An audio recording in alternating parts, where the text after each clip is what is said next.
Recording start मैंने कर ली है। अच्छा गाइस, मुझे बताएं, बिल्कुल जीरो लेवल से स्टार्ट करनी है अभी फ्रंट एंड? हम पाईचार्ट पे यूज़ कर लें फ्रंट एंड?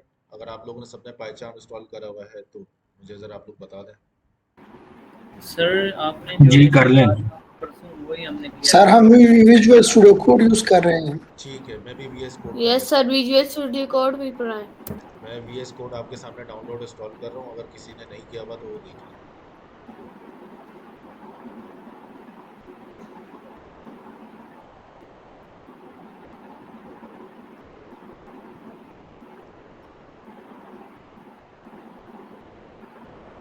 ठीक है, मेरा डाउनलोड हो रहा है VS कोड।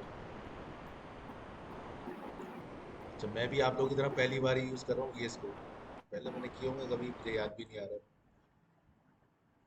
लेकिन चलो इसको डाउनलोड होने दें। अच्छा, बेसिकली जब तक ये डाउनलोड हो रहा है इंस्टॉलेशन प्रोसेस, मैं आपको HTML के बारे में थोड़ा बता दूँ। फॉर एग्जांपल मैं एक वेबसाइट खोल रहा हूँ, फॉर एग्जांपल अलीबाबा। ठीक है, ये एक वेबसाइट है। ठीक है, हमारा HTML क्या करता है? जो हमारा HTML CSS जावा स्क्रिप्ट मिलके जो एक चीज़ बनाती है, बेसिकली पहले हम इन शॉर्ट बात करते हैं HTML की। HTML मेरे ब्राउज़र को बताता है कि मेरा डेटा किस तरीके से डिस्प्ले करना है और किस फॉर्म में दिखाना है। HTML ब्राउज़र को बताता है। तो ये जितनी चीज़ें आपको यहाँ पे दिख रही है, सबकी सब HTML से आ रही हैं। जितनी भी चीज़ें आपको यहाँ पे दिख रही हैं, ये बेसिकली कंटेंट। HTML क्या करता है? स्ट्रक्चर बनाता है ब्राउज़र पे कि क्या चीज़ कैसे डिस्प्ले होगी। तो ये सारी चीज़ें HTML है। ये इसका लोगो लगा हुआ है, ये भी HTML के जरिए आ रहा है। अगर मैं आपको इसका कोड दिखाऊं, तो कोड देखने का तरीका ये होता है, आप किसी भी साइट पे जाएं, उस पर राइट क्लिक करें। ठीक है, राइट क्लिक करेंगे, नीचे आएगा इंस्पेक्ट। आप सबको दिख रहा है इंस्पेक्ट गाइस? Yes sir. जी सर। या तो यस आप सर। या तो आप इंस्पेक्ट पे जाके देख सकते हैं, यस सर देख रहा हूँ। या आप यहाँ पे लिखा हुआ, इसी इंस्पेक्ट के ऊपर लिखा है व्यू पेज सोर्स। आप इस पे क्लिक करेंगे तो इसका पूरा कोड खुल जाएगा। ये देखिए, कोड खुल गया। आपने क्या लगा, व्यू पेज सोर्स पे मैंने क्लिक करा तो इसका पूरा का पूरा कोड यहाँ पे खुल गया। अब इसके कोड में लिखा हुआ क्या है? पहली बात वही जो कल हमने पढ़ी थी, डॉक टाइप। ये बता रहा है ये HTML यूज कर रहे हैं, ये मतलब HTML5 हम यूज कर रहे हैं। अगर यहाँ पे HTML लिखा हुआ है, इट्स मीन अभी करंट सिनेरियो में हमारे जो डेवलपमेंट सेक्टर यूज कर रहा है वो HTML5 यूज कर रहा है। तो HTML लिखा हुआ है, इट्स मीन यहाँ पे HTML5 यूज हो रही है। ठीक है, एक बात ये हो गई। यहाँ आपको सारी चीजें दिख रही होंगी। यहाँ आपको हेड भी दिख रहा है इसका, जो हमने हेड का टैग पढ़ा था। अच्छा, हेड के टैग में जो हम ज्यादातर लिखते हैं वो हम स्क्रिप्ट लिखते हैं या मेटा डेटा लिखते हैं। वो मैं बताऊंगा स्क्रिप्ट क्या होती है, मेटा डेटा क्या होता है। ये देखिए, मेटा लिखा हुआ है, जो कल आपने मुझे देखा था मेटा कंटेंट टाइप, कल आपने व्यू पोर्ट वाला देखा था। ये जो व्यू पोर्ट वाला लाइन है, ये बेसिकली क्या करती है? ये बेसिकली आपकी स्क्रीन रेजोल्यूशन, आपके स्क्रीन, ये लिखा ना width, content width, device width. अब आप इसको लैपटॉप पे खोलेंगे तो लैपटॉप की स्क्रीन छोटी होगी तो छोटा पेज डिस्प्ले करेगा आपको, विड्थ उसकी। अगर आप इसको बड़ी स्क्रीन मतलब 28 इंच वाले LED पे खोलेंगे तो पेज बहुत बड़ा करके दिखा देगा उस पर। ठीक है, अगर आप मोबाइल पे खोलेंगे यही सेम पेज, तो आपको मोबाइल पे उसके श्रिंक करके दिखा देगा। ये क्या करता है? ऑटो एडजस्ट करता है।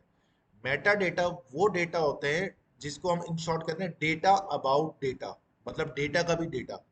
तो मेटा डेटा हमारे इस स्पेसिफिक पेज पे डिफाइन कर रहे हैं इस स्पेसिफिक पेज की वर्किंग। ये मेरा एक ही पेज है, मतलब ये एक पेज है। ठीक है, ये जो भी खुला हुआ है मेरे पास, ये सिंगल पेज है।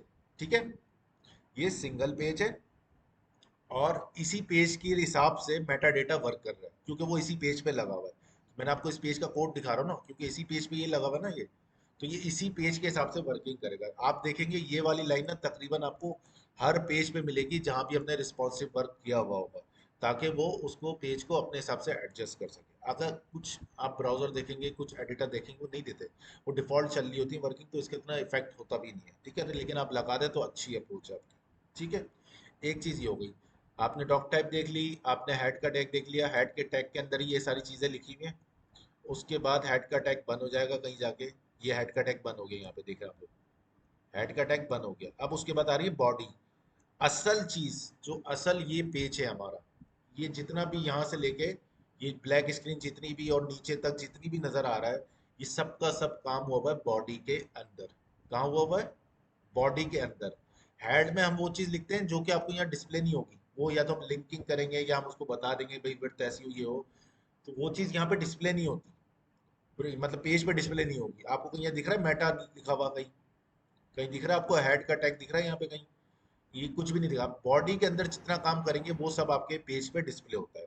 बॉडी के अंदर जितना भी काम करेंगे वो चीजें आपकी उसमें डिस्प्ले होती हैं, ठीक है। ये स्क्रिप्ट वगैरह ये जो टैग्स लगे हुए ये सब चीजें नहीं। जैसे डिव बनी हुई है, अब इसके आगे आपको यहाँ पूरा एग्जैक्टली कोड नजर नहीं आएगा क्योंकि एनक्रिप्टेड हुआ हुआ है, स्क्रिप्ट के फॉर्म में चल रहा है। जाहिर सी बात है हर कोई अपना पूरा पूरा कोड नहीं देगा आपको, तो एक सिर्फ समझाने का मकसद यहाँ पे ये है, ठीक है। अच्छा, स्ट्रक्चर वही फॉलो करेंगे हम जो चलता है, ठीक है, हम वही रखेंगे। और ये सारे HTML पेजेस लगे हुए हैं, इसमें इसका हेडर बना हुआ है, ये ऊपर वाला हिस्सा हेडर कहलाता है, ठीक है। ये देखें मैं नीचे जा रहा हूँ, ये हेडर साथ साथ चल रहा है मेरी, देख रहे हैं ऊपर वाला alibaba.com जिस पे लिखा हुआ है, ये साथ साथ नीचे तक जा रहा है, ये देख रहे हैं, इसका एक हेडर है। और इसको हमने फिक्स करा हुआ है ताकि ये अपनी पोजिशन अपनी यूटिलाइज कर ले और वो साथ साथ चल रहा है। इसी तरह नीचे आके इसका फूटर आ जाएगा। अब हेडर और फूटर क्या है? ये फूटर है। ये बेसिकली ये जो गेट सपोर्ट से लेके ये जो लाइन लगी हुई है, ये जो रॉ दिख रही है आप लोगों को, ये फूटर वाला सेक्शन है, ठीक है। हर पेज का हेडर फूटर होता है, तो फूटर ये है, हेडर हमारा ये वाला हिस्सा है जो ये ऊपर वाला हिस्सा है। यहाँ तक बात क्लियर है आप लोगों जी सर। को? ओके। जी sir sir Yes, clear sir. है। अच्छा, मेरे घर से जी सर सर, मैं ऐड डाउनलोड करूं सर? Yes sir. डाउनलोड हो गया, हम इसको देख लेते हैं। इसको मैं रन कर रहा हूँ, ठीक है। आई एक्सेप्ट द एग्रीमेंट कर रहा हूँ, नेक्स्ट करा। अब ये मुझे डायरेक्टरी बता रहा है किस डायरेक्टरी में सेव करना है, तो मुझे डिफॉल्ट डायरेक्टरी में ही सेव करना है, मैंने नेक्स्ट कर दिया। पूछ रहा है नाम क्या है, मैंने बोला विजुअल स्टूडियो कोड ही रहने दो। अब ये पूछ रहा है यहाँ पे मुझे डेस्कटॉप आइकन चाहिए, तो मैंने यहाँ चेक लगा दिया। ये कह रहा है add open with code with action explorer of the file context menu, add open the code action in file explore directory context menu, register code as an editor of support file type, add to path हमें लाजमी करना है, लाजमी करना है, सही है। बाकी जैसे सर सऊद ने भी बताया, मैं सब पे चेक लगाना है तो कोई मसला नहीं, तो हम लगा देते हैं, कोई मसला नहीं। अगर मैं इन दोनों पे ना भी लगाऊं तब भी कोई मसला नहीं होगा, सही है। नेक्स्ट करते हैं, इंस्टॉल कर देते हैं। अभी इसकी इंस्टॉलेशन चल रही है। अच्छा, आप लोगों ने सर इंस्टॉल एक इंस्टॉल करने के बाद सर इसमें रीस्टार्ट करा था? नो सर, रिस्टार्ट तो नहीं ऑप्शन आया। No, sir. ठीक है, सर आवाज आ रही मेरी? जी आ रही है, बोलो। सर एक पॉइंट अगर आप अलाउ करें तो मैं ऐड कर दूं। जी ये HTML जो है ये जितनी भी वेब रिलेटेड पेजेस हैं हम्म उसको व्यू करने के लिए ये लैंग्वेज है। और जिस तरह हम रजिस्टर पे अपनी चीज़ें नोट डाउन करते हैं कंटेंट को, तो उसके लिए हम यू इमेजिन करें कि आपके साथ एक रजिस्टर पड़ा है और आप उसमें अपनी चीज़ें नोट डाउन कर रहे हैं। अच्छा, अब एक चीज़ उसकी साइजिंग, उसकी जितनी भी स्टाइलिंग वगैरह है, फिर उसके लिए जाके हमें CSS की तरफ जाना पड़ता है। बाकी ये जो कंटेंट रिलेटेड सारी चीज़ें हैं ये हम HTML में कवर करते हैं, फिर उसको स्टाइलिंग देना, साइजिंग, कलरिंग, सारी चीज़ें ये फिर हम जाके उसमें स्टाइल शीट CSS की कैस्केड करते हैं। तो उससे फिर इसकी सर थोड़ा सा आगे जाएंगे तो ये चीज़ें और भी क्लियर हो जाएंगी। अच्छा, बेसिकली ये जो इसहाक है ये मेरा पुराना स्टूडेंट है, ये फर्स्ट बैच में इसने पढ़ा था, लेकिन ये तकरीबन हर बैच में मेरे ज्वाइन करता है और थोड़ी अपनी लर्निंग रिवाइज करता है, तो इसलिए वो जो जवाब दे रहा है तो वो उसको भी गौर कर लिए, वो पढ़ चुका है ये सारी चीज़ें ना। अच्छा, हम यहाँ पे आ गए। यहाँ पे आके हमारी पहले ये वाली स्क्रीन पूछी, ये पूछ रहा है थीम कौन सी रखनी है आपने, वाइट रखनी है, ब्लैक एंड वाइट रखनी है, डार्क मोड में रखना है, क्या रखना है। तो अभी हम कोशिश करते हैं डार्क मोड में ही रहना देते हैं, ठीक है। और यहाँ पे choose your theme, browse colour theme हमें नहीं चाहिए फजूल की चीज़ें, इसको करते हैं, ठीक है। सी मोर थीम। अच्छा भैया, वापसी आ जाते हैं हम वेलकम पे। अब हम यहाँ से करेंगे अपना एक नया प्रोजेक्ट क्रिएट, ठीक है। तो या तो दो अप्रोच है, या तो यहीं से हम कोई चीज़ बना लें, कोई फोल्डर बना लें, या हम पहले फोल्डर बना लें देन हम उसको ओपन करें। तो बेहतर ये हम पहले जाके फोल्डर बना लेते हैं। यहाँ जाते हैं हम, सी में जाते हैं, मैं एक न्यू फोल्डर बना लेता हूँ यहाँ पे। इसका मैं नाम रख रहा हूँ FS3, ठीक है, फुल स्टैक 3 के नाम से। अब इस फोल्डर में बनाऊंगा अपनी प्रोजेक्ट, ठीक है। तो मैं यहाँ पे आ गया, मैंने बोला भाई यहाँ जाओ, ओपन फोल्डर करो, सी में जाओ जहाँ मैंने फोल्डर बनाया, ठीक है, FS3 के नाम से, FS3 सिलेक्ट फोल्डर, ठीक है। अब ये FS3 के अंदर आ गया, यस प्रेस कर देता हूँ इसको, ठीक है, यहाँ पे आ गया। अब इस फोल्डर के अंदर आप एक बनाएंगे न्यू फाइल,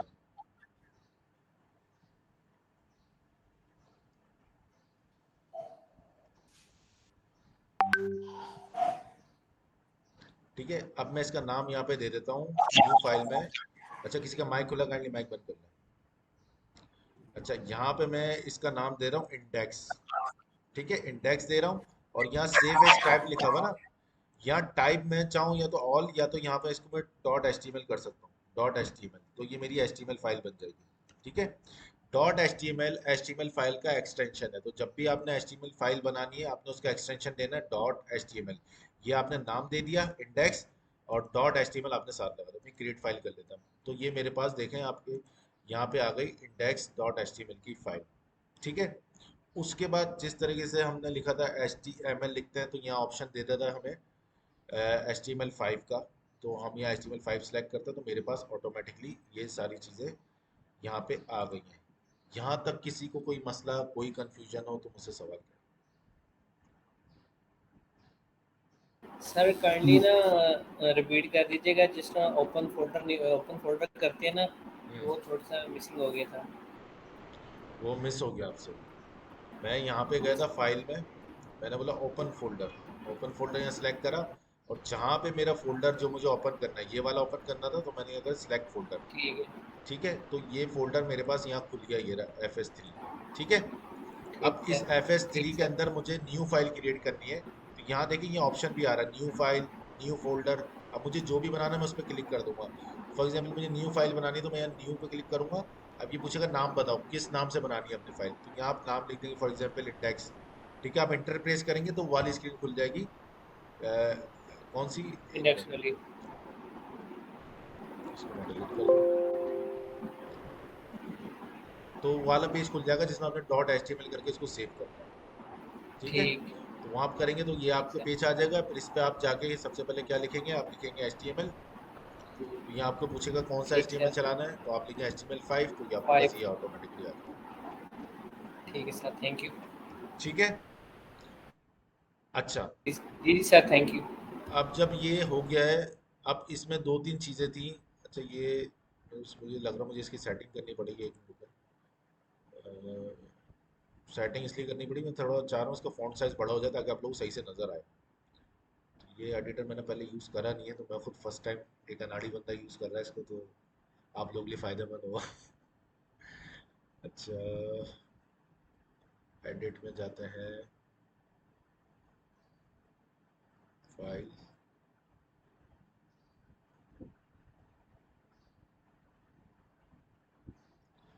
इसाक ज़रा मुझे देख के बताना इसका हम जूम किस तरीके से करा सकते हैं इसमें, ठीक है। ये जब तक मैं ये कर रहा हूँ मुझे देख के बताओ।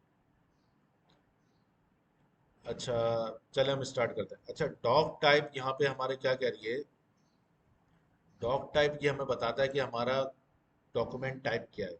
तो हमने HTML लिख दिया, तो इट्स मीन कि ये HTML5 चल रही होगी, ठीक है। इसका सिर्फ इतना काम है, डॉक टाइप सिर्फ बताता है कि जो मेरा ये कोड है वो किस फॉर्म का है, क्या सीन है, कौन सी डॉक्यूमेंट है ये, तो वो बताता है HTML की डॉक्यूमेंट है, ठीक है।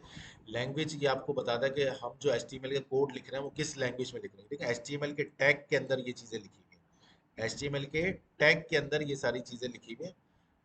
तो आपको इससे पता चल जाएगा कि लैंग्वेज में किस में लिख रहा हूँ, मतलब जो मैं कोड लिख रहा हूँ, ये नहीं है कि मेरे पेज पे कैसा इंग्लिश में दिखेगा या उर्दू में दिखेगा, ये वो नहीं है। ये बता रहा है कि मैं कोड किस लैंग्वेज में कर रहा हूँ।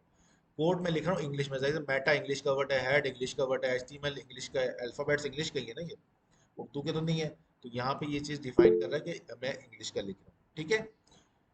अच्छा, हेड में हमारे पास वही सारी चीज़ें आ गई। हेड में हमारे बेसिकली हमारे पास हिडन चीज़ें होती हैं जो कि नज़र नहीं आती, टाइटल को छोड़ के, टाइटल को छोड़ के बाकी जितनी चीज़ें होती हैं वो हिडन होती हैं। वो हम इस पेज के बारे में, चाहे हम इसमें कोई एक्सटर्नल CSS ऐड करना चाह रहे हैं, कोई जावा स्क्रिप्ट ऐड करना चाह रहे हैं, कोई third party outside the code या आउटसाइड द प्रोजेक्ट की चीज़ें हम यूज़ करना चाह रहे हैं, वो सारी चीज़ें हम हेड के टैग में लिखते हैं। ठीक है, हेड के टैग में हम स्टाइलिंग लिखते हैं, स्टाइल का टैग लगा के उसमें अपनी CSS लिखते हैं। ठीक है, बहुत सारी चीज़ें, लेकिन आहिस्ता आहिस्ता वो चीज़ें आपको समझ में आएंगी जब हम आगे की तरफ बढ़ेंगे। ठीक है, टाइटल अभी क्या कह रहा है, टाइटल बेसिकली ये बताता क्या है आपको, जैसे ये लिखा हुआ आ रहा है, यहाँ लिखा हुआ alibaba.com, ये जो लिखा हुआ है, ये जो आपको नजर आ रहा है ना ऊपर, alibaba.com, manufacturer, supplier, exporter, importer. ठीक है, ये जो चीज़ आ रही है ये बेसिकली कहलाता है टाइटल। ये आपको ब्राउजर के हेड पे नजर आएगा। फॉर एग्जांपल मैं यहाँ लिखता हूँ गूगल, गूगल, तो ये जो गूगल लिखा हुआ है और गूगल सर्च लिखा हुआ है, ये आपका टाइटल कहलाएगा। ठीक है, मैं यहाँ जाके अपना सर्च कर लेता हूँ। फॉर एग्जाम्पल मैं इस पे टाइटल पे लिखता हूँ माय होम पेज। ठीक है, माय होम पेज लिख के इसको सेव करा मैंने, और यहाँ पे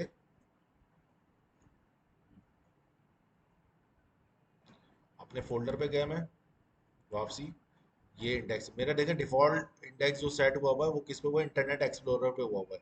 ठीक है, तो मैं इस पे खोल लेता हूँ, मुझे इंटरनेट एक्सप्लोरर पे भी दिखा देगा, माइक्रोसॉफ्ट एज पे। ठीक है, उसका नाम तो अब चेंज हो गया। अब मैं अगर क्रोम पे खोलना चाह रहा हूँ तो मैं यहाँ क्रोम सेलेक्ट करूंगा, ओके कर दूंगा, तो यहाँ मेरे पास एक क्रोम पेज आ गया। लेकिन आप देख रहे हो ऊपर क्या आ रहा है, ये माय होम पेज। मैंने अभी टाइटल पे चेंज करा है ना, तो यहाँ देखे मेरे टाइटल के पेज आ गया माय होम पेज। तो मैं जो भी नाम दूंगा टाइटल का वो यहाँ पे ब्राउजर के हेड पे आएगा। यहाँ तक बात क्लियर है आप लोगों को, कोई कंफ्यूजन? यस सर, क्लियर है। यस सर, क्लियर है। जी सर, यस क्लियर सर, है। क्लियर ठीक है। है sir. Okay okay okay, sir एक कंट्रोल दबा के प्लस दबाएं, जूम हो जाएगा सर। कंट्रोल दबा के प्लस, ठीक है, थैंक यू। अच्छा, ये यहाँ पे हम आ गए। अच्छा, अब देखिए हेड का टैग का मैंने आपको अभी बता दिया। अभी अभी राइट नाउ जितना कोड लिखा हुआ है उसमें सिर्फ हमारे काम का क्या है, टाइटल, जो कि हम उस पेज का देंगे। ये हेड का टैग हर इंडिविजुअल पेज में लगेगा जितने भी हम पेज बनाएंगे, क्योंकि हर पेज का अलग टाइटल होता है अपना। ठीक है, तो हम उसका टाइटल देंगे। अच्छा, अब आ जाते हैं बॉडी का टैग। बॉडी का टैग असल टैग है, ये देखें आपका अभी ये वाइट पेज बिल्कुल खाली है। ठीक है, अब अगर मैं एक काम, सिर्फ मैं एक काम कर रहा हूँ, सिर्फ बताने के लिए कि बॉडी का टैग कहाँ से कहाँ तक का है। स्टाइल, बैकग्राउंड कलर, मैं इसको देता हूँ रेड, सिर्फ बताने के लिए मैं कर रहा हूँ। इसको मैंने सेव करा और मैंने इसको रिफ्रेश करा, तो ये देखें रेड कलर हो गया। किसका हुआ है रेड कलर? आपकी व्हाइट वाली बॉडी थी वो रेड हो गई। क्या इसमें आंसर करें प्लीज। जी जी सर, हो गई। यस सर, रेड हो गई है। अब ये रेड होने का मकसद ये है कि ये मेरी बॉडी है पूरी, समझ रहे हैं? तो अब मैं जितना काम करूंगा वो ये बॉडी वाला सेक्शन ये पार्ट होगा। अब इसमें मैं जो भी चीज करूंगा वो यहाँ पे लिखी जाएगी। ठीक है, ये सिर्फ मैंने आपको सिर्फ समझाने के लिए बताया कि आपको बॉडी पार्ट कौन सा है, आपको पता चल जाए इसमें बॉडी पार्ट कौन सा है। अगर आपके हिसाब से हेड वाला पार्ट भी इसमें इंक्लूड होता तो कहीं ना कहीं वाइट स्पेस मुझे दे रहा होता, जो कि हेड का पार्ट होता। लेकिन हेड का पार्ट मैंने आपको बताया बॉडी से उसका कुछ लेना देना नहीं है, वो सिर्फ बैकग्राउंड पे चल रहा था, वो आपको नजर भी नहीं आएगा। ठीक है, तो इससे आपको ये चीज क्लियर हो गई कि वो चीज मेरे बैकग्राउंड पे चल रही है, मुझे नजर नहीं आ रही। ठीक है, ये जो चीज मैंने लिखी ये कहलाती है CSS, कि जिसके जरिए मैं उसकी कलरिंग दे सकता हूँ, उसका स्टाइल दे सकता हूँ, उसको कुछ भी डिजाइन दे सकता हूँ, वो CSS कहलाती है। और CSS हमेशा हम स्टाइल के टैग के अंदर लिखते हैं। CSS हमेशा स्टाइल के टैग के अंदर लिखते हैं। ये बात थोड़ी आगे निकल जाएगी, लेकिन अभी इसको रहने देते हैं, सिर्फ मैंने आपको समझाने के लिए बताया है कि इसका कलर ये होता है। अब आते हैं हम बॉडी के अंदर काम करते हैं। अच्छा, मैं इसके अंदर रेड कलर ही रहने देता हूँ, या बाद में हम इसका लाइट कलर कर देंगे, कोई बल्कि कोई लाइट कर देते हैं ताकि आप लोगों को चीजें समझ में आए। हम ये कर देते हैं। ठीक है, इसको रिफ्रेश कर देता हूँ, तो ये थोड़ा लाइट कलर हो गया, सही है। अब आ जाते हैं, अब बॉडी का असल टैग है। अच्छा, अब दो चीजें आप लोगों ने नोट करनी है। ये सेल्फ क्लोजिंग टैग है। डॉग टाइप जो है सेल्फ क्लोजिंग टैग है, डॉग टाइप खुला है लेकिन ये कहीं बंद नहीं हो रहा। HTML, ये इसको क्लोज करना पड़ता है, ये क्लोजिंग टैग है। मतलब एक क्लोजिंग टैग वो होते हैं जिसका स्टार्टिंग ओपनिंग टैग होता है और एक क्लोजिंग टैग होता है। तो देखें यहाँ पे HTML ओपन हुआ और यहाँ पे HTML बंद हुआ, और बाकी जितने टैग हैं वो HTML के अंदर हैं, क्योंकि HTML ही डिफाइन करता है कि हमें काम क्या करना है। ठीक है, इसी तरह हेड क्लोजिंग टैग है, हेड खुला, हेड बंद हुआ। इसी तरह बॉडी है, बॉडी ओपन हुई, ये बॉडी का टैग ओपन हुआ पूरा यहाँ से यहाँ तक का, सही है, और ये बॉडी का टैग बंद हो गया। अच्छा, ओपन और बंद का तरीकेकार क्या है, पता कैसे चलेगा? देखें, मैं अगर लिखता हूं पी, तो पी से पहले मैंने कोई स्लैश नहीं लगाया, ठीक है, तो इट्स मीन ये मेरा ओपनिंग टैग है। लेकिन जो मेरा क्लोजिंग टैग होगा उससे पहले स्लैश आएगा। ये आप देखें, ये स्लैश आ रहा है, ये वाला पी मेरा ओपनिंग टैग है और ये वाला मेरा क्लोजिंग टैग है। Yes sir. ठीक है, ये देख लें, ये ओपनिंग टैग है, ये क्लोजिंग टैग है। अब इसके अंदर जो भी चीज मैं लिखूंगा वो पी के पैराग्राफ वाली कहलाएगी। पी फॉर पैराग्राफ, ये आप याद रखिए, अगर कोई आपको बोले पैराग्राफ ऐड कर दो मेरे पेज पे, तो आपने पी का टैग लगाना है और अंदर जो भी टैग्स देगा, for example my name is Khan, ये मेरा एक टैक्स हो गया, ठीक है, पैराग्राफ के अंदर का। और जब मैंने टैक्स लिख दिया तो उसके बाद मुझे इसका टैग भी बंद करना है। But the plus point is that कि आपका जो ये एडिटर है वो आपको बड़ा हेल्प आउट करता है इस मामले में। किस तरीके से? अब फॉर एग्जांपल मुझे पी का टैग लगाना है बॉडी में, तो मैं लिखता हूँ ग्रेटर देन का साइन, बल्कि स्मॉलर देन का साइन, ये बल्कि ग्रेटर पता नहीं किसका साइन, पी लगाया मैंने, ठीक है, और इसको बंद भी कर दिया। अब ये ऑटोमेटिकली इसने क्लोजिंग टैग दे दिया। देखिए, सिर्फ मैंने पी लिखा था, इसने ऑटोमेटिकली उसका क्लोजिंग टैग दे दिया। तो अब मैं क्या करूँ, यहाँ इंटरप्रेस कर दूँ ताकि क्लोजिंग टैग मेरा नेक्स्ट लाइन में चले जाए, और यहाँ मैं अपना कंटेंट लिख दूँ, this is my paragraph content. ठीक है, ये मैंने लिख दिया। अब मैं इसको सेव करता हूँ और अपने ब्राउजर पे आके रिफ्रेश करता हूँ पेज को, तो देखें यहाँ लिखा हुआ आ रहा है, this is my paragraph content. तो आपने देखा ये पैराग्राफ टैग किस तरीके से वर्क कर रहा है। यहाँ पे ओपनिंग टैग भी है इसका और इसका क्लोजिंग टैग भी है। यहाँ तक किसी को confusion? No no sir. Sir. ठीक है। अच्छा, ये टैग्स अपने पास नोट कर लें। No, sir. P4 होता है पैराग्राफ। अच्छा, मैं इसके अंदर लिख भी देता हूँ। अच्छा, एक चीज होती है कमेंट, आप लोग पाइथन में भी पढ़ेंगे, हर प्रोग्रामिंग लैंग्वेज में आप लोग पढ़ेंगे, वो कहलाती है कमेंट। कमेंट क्या होती है? कमेंट बेसिकली एक पार्ट होता है कोड का जो डेवलपर अपने लिए लिखता है कि वो अंडरस्टैंड कर सके, या कोई फॉर एग्जांपल मेरे पास तो कोड आते हैं दूसरे डेवलपर्स के, अगर वो कमेंट नहीं करेगा तो मुझे चीजें समझने में टाइम लगता है, लेकिन अगर वो कमेंट कर देता है तो मुझे, मैं कमेंट पढ़ के समझ जाता हूँ ये किससे रिलेटेड कोड है। तो पाइथन एचटीएमएल में जो हम कमेंट करते हैं वो लिखते हैं ग्रेटर देन का साइन,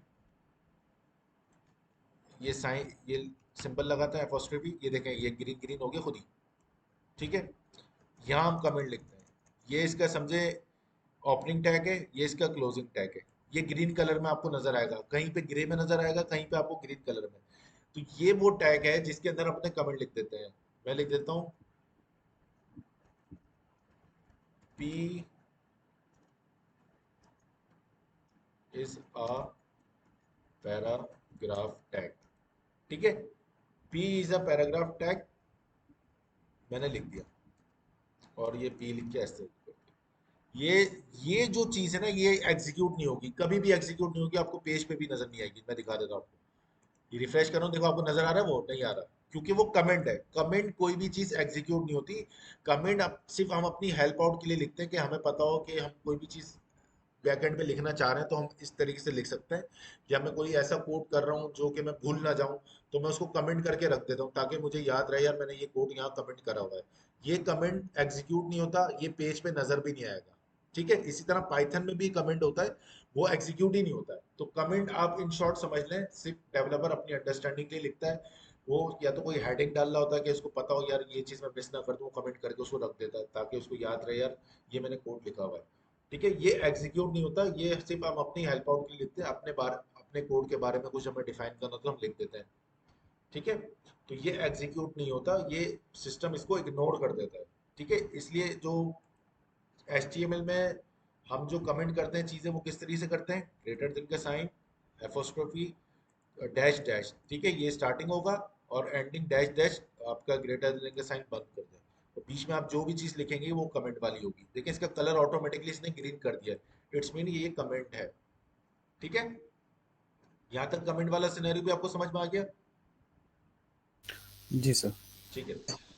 अच्छा, अब इसमें क्या है, ये जब हमने कमेंट कर लिया, हम जो जो टैग करेंगे उसका कमेंट लिख दूंगा मैं ताकि आपको पता हो ये टैग किसके बारे में, ठीक है। हमने पी का टैग देख लिया, पी के टैग में हम पूरे पूरे पैराग्राफ लिख देते हैं, चाहे पूरे पूरी आप कुछ भी कंटेंट भर लें, वो पी के टैग में ही रहता है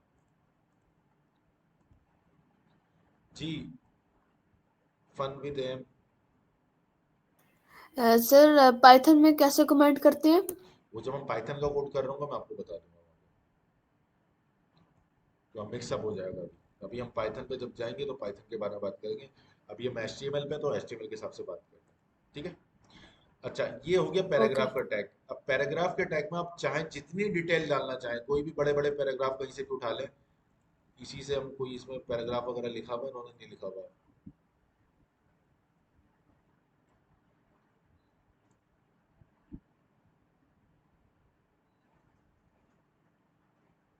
किसी भी साइट पे पैराग्राफ देखते हैं।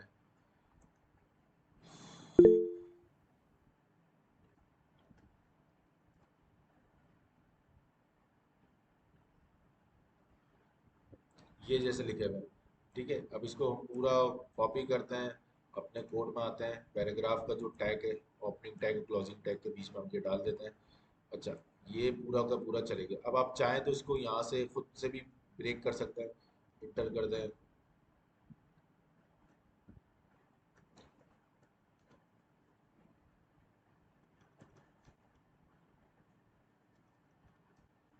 या आप जिस तरीके से भी लिखना चाहें आप इसको लिख सकते हैं, ठीक है। अब हम इसका देख लेते हैं, इसका हमारा व्यू कैसा आ रहा है। सर ये टॉगल वर्ड रैप कर दे तो इस तरह ये एक पैराग्राफ बन जाएगा। मैं आपका सवाल समझा नहीं। सर ये आप इधर फाइल में जाए ना, तो इधर आप टाइप कर दे टॉगल वर्ड रैप, जो सर्च बार है FS03, ये क्लिक कर दे आप सर। इस पे FS30 सर्च आइकन है ना ऊपर, इस पे क्लिक कर दे। FS3 FS इस इधर क्लिक कर दे सर। ये टॉगल वर्ल्ड रैप आप टाइप कर ले sir, toggle world wrap, TOGGLE, toggle world wrap, world wrap, word WRAP, या रैप। ये पैराग्राफ ही कन्फाइंड हो जाएगा इस तरह, ये वो आगे नहीं जाएगा, ये सीधे लाइन में आ जाएगा। चले, वो तो देख लेंगे, वो कोई इशू नहीं है। अच्छा सही अब ये आपका सही। पैराग्राफ आ गया आपके पेज पे, ठीक है। ये पूरा एक पैराग्राफ था, ये आपको यहाँ पे शो हो गया। तो पैराग्राफ हम पी के टैग में लिखते हैं। आप कोई भी डिटेल लिखना चाहें, पूरे पूरे पैराग्राफ लिखना चाहें, आप यहाँ पे लिख सकते हैं। अच्छा, पैराग्राफ में यही नहीं कि सिर्फ पैराग्राफ आ रहा, अगर कोई एक आपने सिंपल कंटेंट भी लिखना है, सिंपल लाइन भी लिखनी है, आप वो भी लिख सकते हैं, ठीक है। तो पी के टैग में हम सिंगल लाइन से लेके मल्टीपल लाइंस, जितनी भी लाइंस हम लिखना चाहें लिख सकते हैं। लेकिन अगर पैराग्राफ के बीच में हमें कोई सेटिंग करनी है, कोई अलाइनमेंट करनी है, वो फिर आगे टैग यूज होते हैं, किसको बोल्ड करना है, किसको इटैलिक दिखाना है, ये सारी चीजें वो मैं आज दिखा दूंगा आपको। लेकिन अभी से मैं पैराग्राफ के बारे में बता रहा हूँ। तो आपको ये पैराग्राफ का बात पता चल गई कि पैराग्राफ मेरा क्या चीज है और उसमें हम क्या चीजें लिखते हैं। इसी तरह हमारे पास होते हैं हेडिंग्स के टैग। हमारे पास जो कोड में जो HTML हमें प्रोवाइड करता है, वो बेसिकली कौन कौन से टैग्स प्रोवाइड करता है? वो हमें H1 से लेके H6 वाले टैग देता है। H6 से ऊपर कोई टैग नहीं है हेडिंग का, ये याद रखिए। कल किसने सवाल करा था कि सर H7 H8 तक जाना चाहे तो हम क्या करें, तो भाई H7 और H8 वाला कोई टैग नहीं है। H1 से लेके H6 तक के टैग है, जो बाय डिफॉल्ट हमें हमारा HTML प्रोवाइड करता है। इस तरह H1 लिखता हूँ मैं। अच्छा, ये भी क्लोजिंग टैग है, मतलब H1 लिखा तो उसके साथ इसके क्लोजिंग हो गई, ठीक है। मैं लिख देता हूँ H1 हेडिंग, ठीक है। इसी को मैं कॉपी करता हूँ। अच्छा, ये जो स्पेस है ना, इससे कोई फर्क नहीं पड़ेगा जितने स्पेस जा रहा है, इसको मैं कॉपी करता हूँ, paste paste paste paste paste, ठीक है। अब मैं सिर्फ इसके टैग के नाम चेंज कर देता हूँ। H2 कर दिया यहाँ पे भी कर देते हैं H2, यहाँ कर देते हैं H3, यहाँ H4, यहाँ H5, या H6, ठीक है। यहाँ भी 6, सिर्फ समझाने के लिए मैं आपको कर रहा हूँ ताकि आपको सारे टैग का पता हो। यहाँ 5, यहाँ भी 5, यहाँ 4, यहाँ भी 4, यहाँ 3,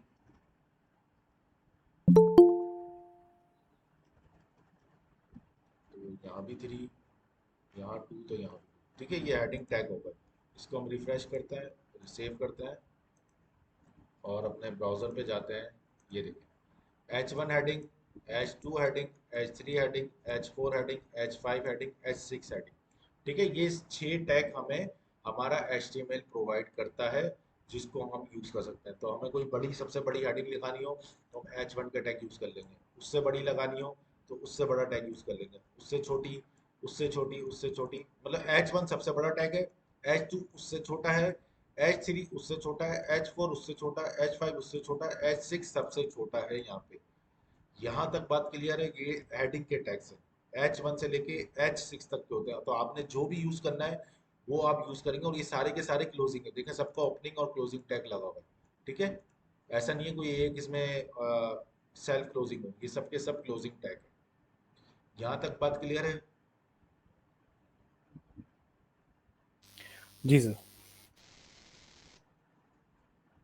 जी क्लियर है। ठीक है, ठीक है।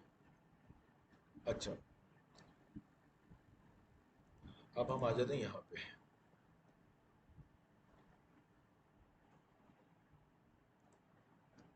अब मैं दो तीन चीजें दिखा रहा हूँ, दो तीन टैग दिखा रहा हूँ आपको, जो कि आपको आपके पैराग्राफ में यूज होता है। आपने उन चीज को देखना है क्या चीज है। फॉर एग्जाम्पल ये जैसे डॉक्टर का नाम लिखा हुआ है, ठीक है, ये नाम है। अब आप यहाँ पे देखें, अब आपको कोई चीज हाईलाइट हो रही है इस पूरे पैराग्राफ में? नहीं हो रही, सब एक जैसा ही लग रहा है, ठीक है। तो अगर मैं चाहता हूँ कि मेरे पास मेरा जो पैराग्राफ है उसमें कोई चीज़ अच्छी से हाईलाइट हो जाए, बोल्ड हो जाए, इटैलिक हो जाए, इसका कलर चेंज हो जाए, तो उसके कुछ ना कुछ टैग हमें HTML प्रोवाइड करता है, ठीक है। अब यहाँ पे बी का टैग लगता है, एक बी फॉर बोल्ड, ठीक है। अच्छा, बी जो है ये क्लोजिंग टैग है, तो बी लिखा, और जहाँ मुझे इसको क्लोज करना है वहां पे मैं इसको बी को बंद भी कर दूँ, ठीक है। तो ये क्या हुआ, ये डॉक्टर का जो नाम है ये बोल्ड लेटर में अब आ जाएगा, मतलब थोड़ा इसका फॉन्ट साइज बड़ा हो जाएगा। तो अभी आप जैसे आप देख रहे हैं अपना पेज, को बंद कर देता हूँ मैं, ये जैसे देख रहे हैं, तो अब जैसे मैं रिफ्रेश करूंगा तो ये देखें डॉक्टर का नाम बिल्कुल बोल्ड हो गया, दिख रहा है आप लोगों को? दिख रहा है ना बिल्कुल सर। अलग से? तो ये क्या हो गया, सर। बोल्ड हो गया। जी जी, सवाल है कोई? अच्छा, ये हमारा बोल्ड हो गया, ठीक है। तो आप पैराग्राफ में इस तरीके से कोई भी चीज़ इंपॉर्टेंट है जिसको आप बोल्ड करना चाह रहे हो, या आप उसको इटैलिक करना चाह रहे हो, या उसको हाईलाइट करना चाह रहे हो, तो इन सब के भी HTML हमें टैग प्रोवाइड करता है। तो बी फॉर बोल्ड, अगर आपने बोल्ड करना है तो आप बी लगा दें। इसी तरह हम कोई और वर्ड ले लेते हैं जिसको हम इटैलिक कर लें, ठीक है। हम यहाँ लिख देते हैं आई, आई लिखेंगे। अच्छा, HTML केस सेंसिटिव नहीं है, मैं बताता हूँ केस सेंसिटिव क्या होता है। HTML केस सेंसिटिव नहीं है। केस सेंसिटिव वो लैंग्वेजेस होती हैं जिसमें कैपिटल लेटर और स्मॉल लेटर सेम कंसीडर होते, अलग अलग कंसीडर होते हैं केस सेंसिटिव में, ठीक है। केस सेंसिटिव होती वो होती हैं अगर मैं यहाँ लिख रहा हूँ फॉर एग्जांपल, सिर्फ समझाने के लिए लिख रहा हूँ, मैं अगर लिख रहा हूँ यहाँ पे शकेब और उसके नीचे भी लिख रहा हूँ शकेब, तो आपके सामने देखें दोनों अलग अलग हैं, ठीक है। ये कैपिटल लेटर में इसका कैपिटल एस है और इसका स्मॉल एस है। तो केस सेंसिटिव जो लैंग्वेजेस होती है वो क्या होती हैं कि कैपिटल और लोअर लेटर को अलग अलग कंसीडर करती है। वो बोलती है ये वाला शकेब अलग है और ये नीचे वाला शकेब अलग है, ठीक है। पाइथन ये HTML केस सेंसिटिव लैंग्वेज नहीं है, ठीक है। इसमें अपर और लोअर केस दोनों सेम कंसीडर होते हैं, ठीक है। ये बोलेगा दोनों सेम है, तो इस चीज का आप लोगों ने ख्याल रखना है, सही है। अच्छा, इसके जितने भी टैग हैं, HTML के जितने भी टैग हैं सबके सब लोअर केस में, तो आपको इसकी फिक्र करने की जरूरत नहीं है कि आप कैपिटल लेटर में लिखें किस में लिखें, तो आपने सबका सब लोअर केस में लिखना है, ठीक है। कोई कैपिटल लेटर में नहीं लिखा, जैसे बी का टैग है, पी का टैग है, बॉडी है, हेड है, टाइटल है, HTML है, सिर्फ डॉक टाइप छोड़ के। डॉक टाइप सिर्फ ऐसा है जो कि कैपिटल लेटर में लिखा हुआ है, बाकी सारे जितने भी टैग होंगे इसके लोअर केस में आ रहे होंगे, तो आपने सारे के सारे टैग लोअर केस में लिखना है। अच्छा, हमने अब यहाँ पे इटैलिक लगा दिया इंटरनल मेडिसिन के ऊपर, सही है। अब हम इसको देखते हैं, इसको सेव करते हैं, यहाँ आ जाते हैं। तो इंटरनल मेडिसिन का ये देखें, ये देख रहे हैं आप लोग इंटरनल मेडिसिन को, ये इटैलिक में हो गया, एक हमने बोल्ड कर दिया, एक हमने इटैलिक कर दिया, ठीक है। तो इस तरीके से आप अपने पैराग्राफ में टैग यूज कर सकते हैं जिसकी बेस पे आप सारी चीजें डिफाइन कर सकते हैं। अच्छा, एक चीज आप लोग नोट करें, आई डोंट नो आप लोगों ने नोट करी है नहीं करी, मैं आप लोगों से पूछना चाह रहा हूँ आप लोग नोट करें नहीं करें। ये मेरा पैराग्राफ है, सही है, पूरा जो मैंने लिखा हुआ अंदर का टेक्स्ट, ये मैंने किस तरीके से लिखा है आप लोग देख रहे हैं, और मेरे पास ब्राउजर में कैसे शो हो रहा है ये देखिए।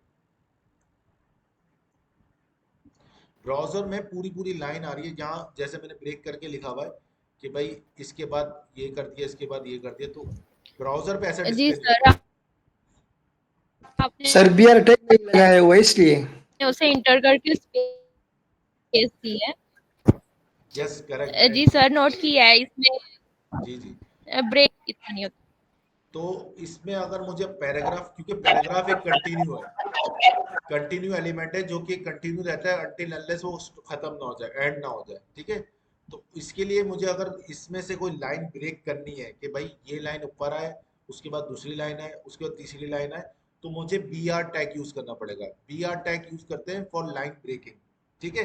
फॉर एग्जाम्पल मैं बोलता हूँ डॉक्टर मार्टिन के बाद में दूसरी लाइन में मेरा पैराग्राफ है, तो मैं यहाँ लगा दूंगा BR का टैग। अच्छा, BR सिंगल एम्प्टी टैग है, इसको हम कहते हैं एम्प्टी टैग। एम्प्टी टैग वो टैग होते हैं जिनका कोई क्लोजिंग टैग नहीं होता, और उनमें हम कुछ और भी नहीं लिख सकते, सिर्फ BR लिखेंगे। ये बस अकेला ही लगता है, इसका काम खत्म, ठीक है। इसका काम ही है ये लाइन ब्रेक करना, ठीक है। अब हमें जहां जहां लाइन ब्रेक करवानी है वहां BR लगा देते हैं, तो क्या होगा, ये अलग लाइन में आएगा, यहाँ से यहाँ तक का, ये अलग लाइन में आएगा, ये दो, बल्कि ये दो सेम लाइन में आएंगे, उसके बाद ये अलग लाइन में आ जाएगा, और ये भी सेम चल रहा होगा। तो अब देखते हैं क्या आता है हमारा आउटपुट। ये देखें, डॉक्टर मार्टिन के बाद मैंने BR लगाया था तो इसने लाइन ब्रेक कर दी, उसके बाद ये दो लाइनें मर्ज करके लिखा, इसके बाद मैंने BR लगाया था, तो उसके बाद कोई BR नहीं लगा, तो उसने सारा चीज कंटिन्यू में रखी।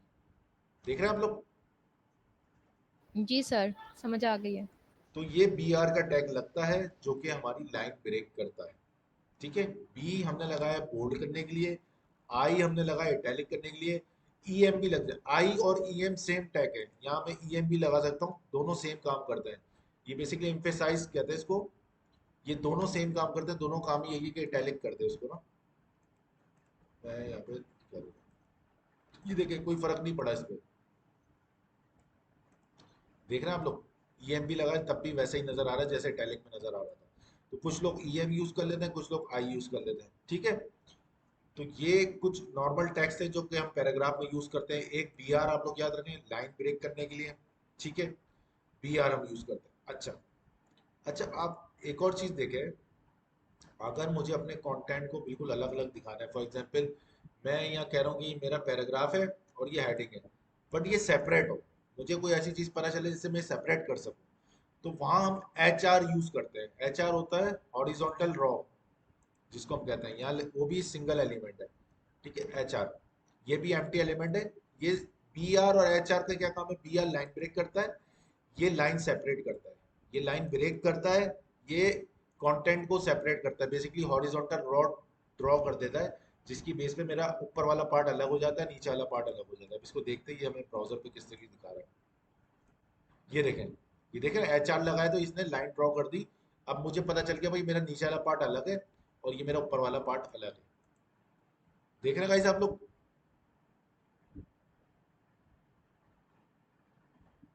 जी सर।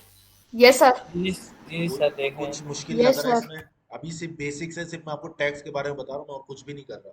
अभी तक मैंने पूरे कोड में कुछ भी ऐसा नहीं करा जो आप लोगों को समझ में ना आए। बहुत बिगनर लेवल से, मैं खुद HTML नहीं आती मुझे, लेकिन मैं पढ़ा रहा हूँ तो मैं खुद भी सीख रहा हूँ, सही है। तो इस तरीके से सीखते हैं, ये बेसिक्स चल रही है बिल्कुल। P का टैग है, मैं नहीं समझता P के टैग लगाने में किसी को कोई मसला होगा। पैराग्राफ लिखना है, मैं नहीं समझता किसी को पैराग्राफ लिखने में कोई मसला होगा कि कोई ऐसी चीज मैंने बता दी जो कि आपके सर के ऊपर से गुजर जाए। ये बहुत सिंपल तरीके से मैंने आपको बताई ये चीजें। बोल्ड मैंने आपको करके बता दिया, B का टैग लगता है जहां से वहां तक का लगा है जिसके अंदर का एलिमेंट आपने बोल्ड करना है, तो स्टार्टिंग टैग लगेगा, और वहां जाके बंद करते हैं जहां आपने स्टॉप करना है, जहां जितनी चीज आपने बोल्ड करनी है सिर्फ वहीं तक का रहेगा ये। तो ये बोल्ड हो गया। इटैलिक मैंने आपको दिखा दिया, EM लगा दें या I लगा दें, दोनों सेम काम करेगा आपके इसमें, ठीक है। BR मैंने आपको बता दिया लाइन ब्रेक करने के लिए यूज होता है। HR मैंने बता दिया कंटेंट सेपरेट करने के लिए। HR स्टैंड फॉर है HR, अगर मैं इंग्लिश वर्ड्स आपको बताऊं इसके, HR को कहते हैं हॉरिजॉन्टल रॉ। क्या कहते हैं, हॉरिजॉन्टल रॉ, तो ये एक हॉरिजॉन्टल रॉ ड्रॉ कर देता है। BR को कहते हैं ब्रेक रॉ, ये लाइन को ब्रेक कर देता है, ठीक है, BR स्टैंड फॉर ब्रेक रो, ये लाइन को ब्रेक कर देता है। ये हॉरिजॉन्टल रो है, ये ब्रेक रो है, तो इसको हम BR यूज करते हैं कि लाइन ब्रेक करने के लिए। HR यूज करते हैं हम, एक हॉरिजॉन्टल रॉ ड्रॉ कर देता है जो कि हमारे कंटेंट को सेपरेट कर देता है ऊपर और नीचे वाले को। ठीक है, यहाँ तक क्लियर है सबको? किसी को जी कोई सर। सवाल, किसी को कोई सवाल है क्या? सर क्लियर है। सर क्लियर है। ठीक। अच्छा, मीटिंग जब रह जाए ना 1-2 मिनट पहले तो मुझे बता दिया ताकि मैं स्टॉप कर लूँ सेशन। अच्छा, हेडिंग्स हो गई, पैराग्राफ हो गया, BR हो गया, EM हो गया। ठीक है। अच्छा, इसी तरह हमारे पास एक और टैग आता है जिसको हम कहते हैं एंकर टैग। एंकर टैग बहुत इंपॉर्टेंट टैग है तो सारे टैग इंपॉर्टेंट, लेकिन एंकर टैग ऐसा टैग है जो कि तकरीबन तकरीबन हर प्रोजेक्ट में यूज होता है, हर पेज पे यूज होगा, तकरीबन हर पेज पे। मेरा नहीं ख्याल कोई भी ऐसे पेजेस बना, अगर किसी ने कोई सिंगल पेज बनाया जिसका कोई काम ही नहीं है, ना इधर जाना है ना उधर जाना है, जैसे हमने बनाया ये पेज, जैसे हमने ये पेज बनाया है, अब इसका कोई काम ही नहीं है इधर से उधर जाना या कुछ करना, तो यहाँ पे शायद कोई यूज ना करे एंकर टैग, तो समझ में आती बात। लेकिन जो रियल प्रोजेक्ट्स चल रहे होते हैं उसमें अगर कोई एंकर टैग यूज ना करे, वो अलार्मिंग सिचुएशन है भाई। ये क्या सीख रहे हैं आपने, कौन सी साइट बना दी जिसमें कोई लिंक ही नहीं है? तो एंकर टैग हम कहते हैं लिंकिंग को, जिसमें हम लिंकिंग करते हैं, वो एंकर टैग होता है हमारे पास। ए टैग, ए लिखते हैं हम। अच्छा, एंकर टैग जो है हमारे पास वो क्लोजिंग टैग है। ठीक है, इसको भी आप क्लोजिंग करते हैं। ठीक है, अब इसमें होता क्या है इस, अच्छा हमारे पास कुछ टैग्स होते हैं और उन टैग्स के कुछ ना कुछ एट्रीब्यूट्स होते हैं। तो टैग्स तो आपको ये समझ में आ गया कि टैग्स मेरा ये है भाई, मतलब ए मैंने लिखा ये मेरा एक टैग है।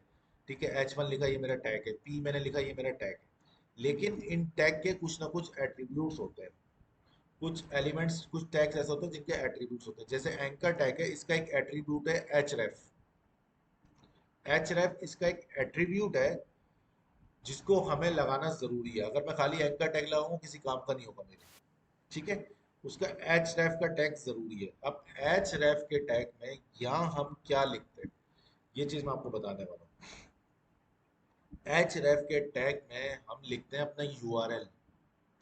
URL लिखते हैं कि भाई जब भी मैं इस पे क्लिक करूं तो मेरा एक URL हिट हो और वो उस पेज को खोले।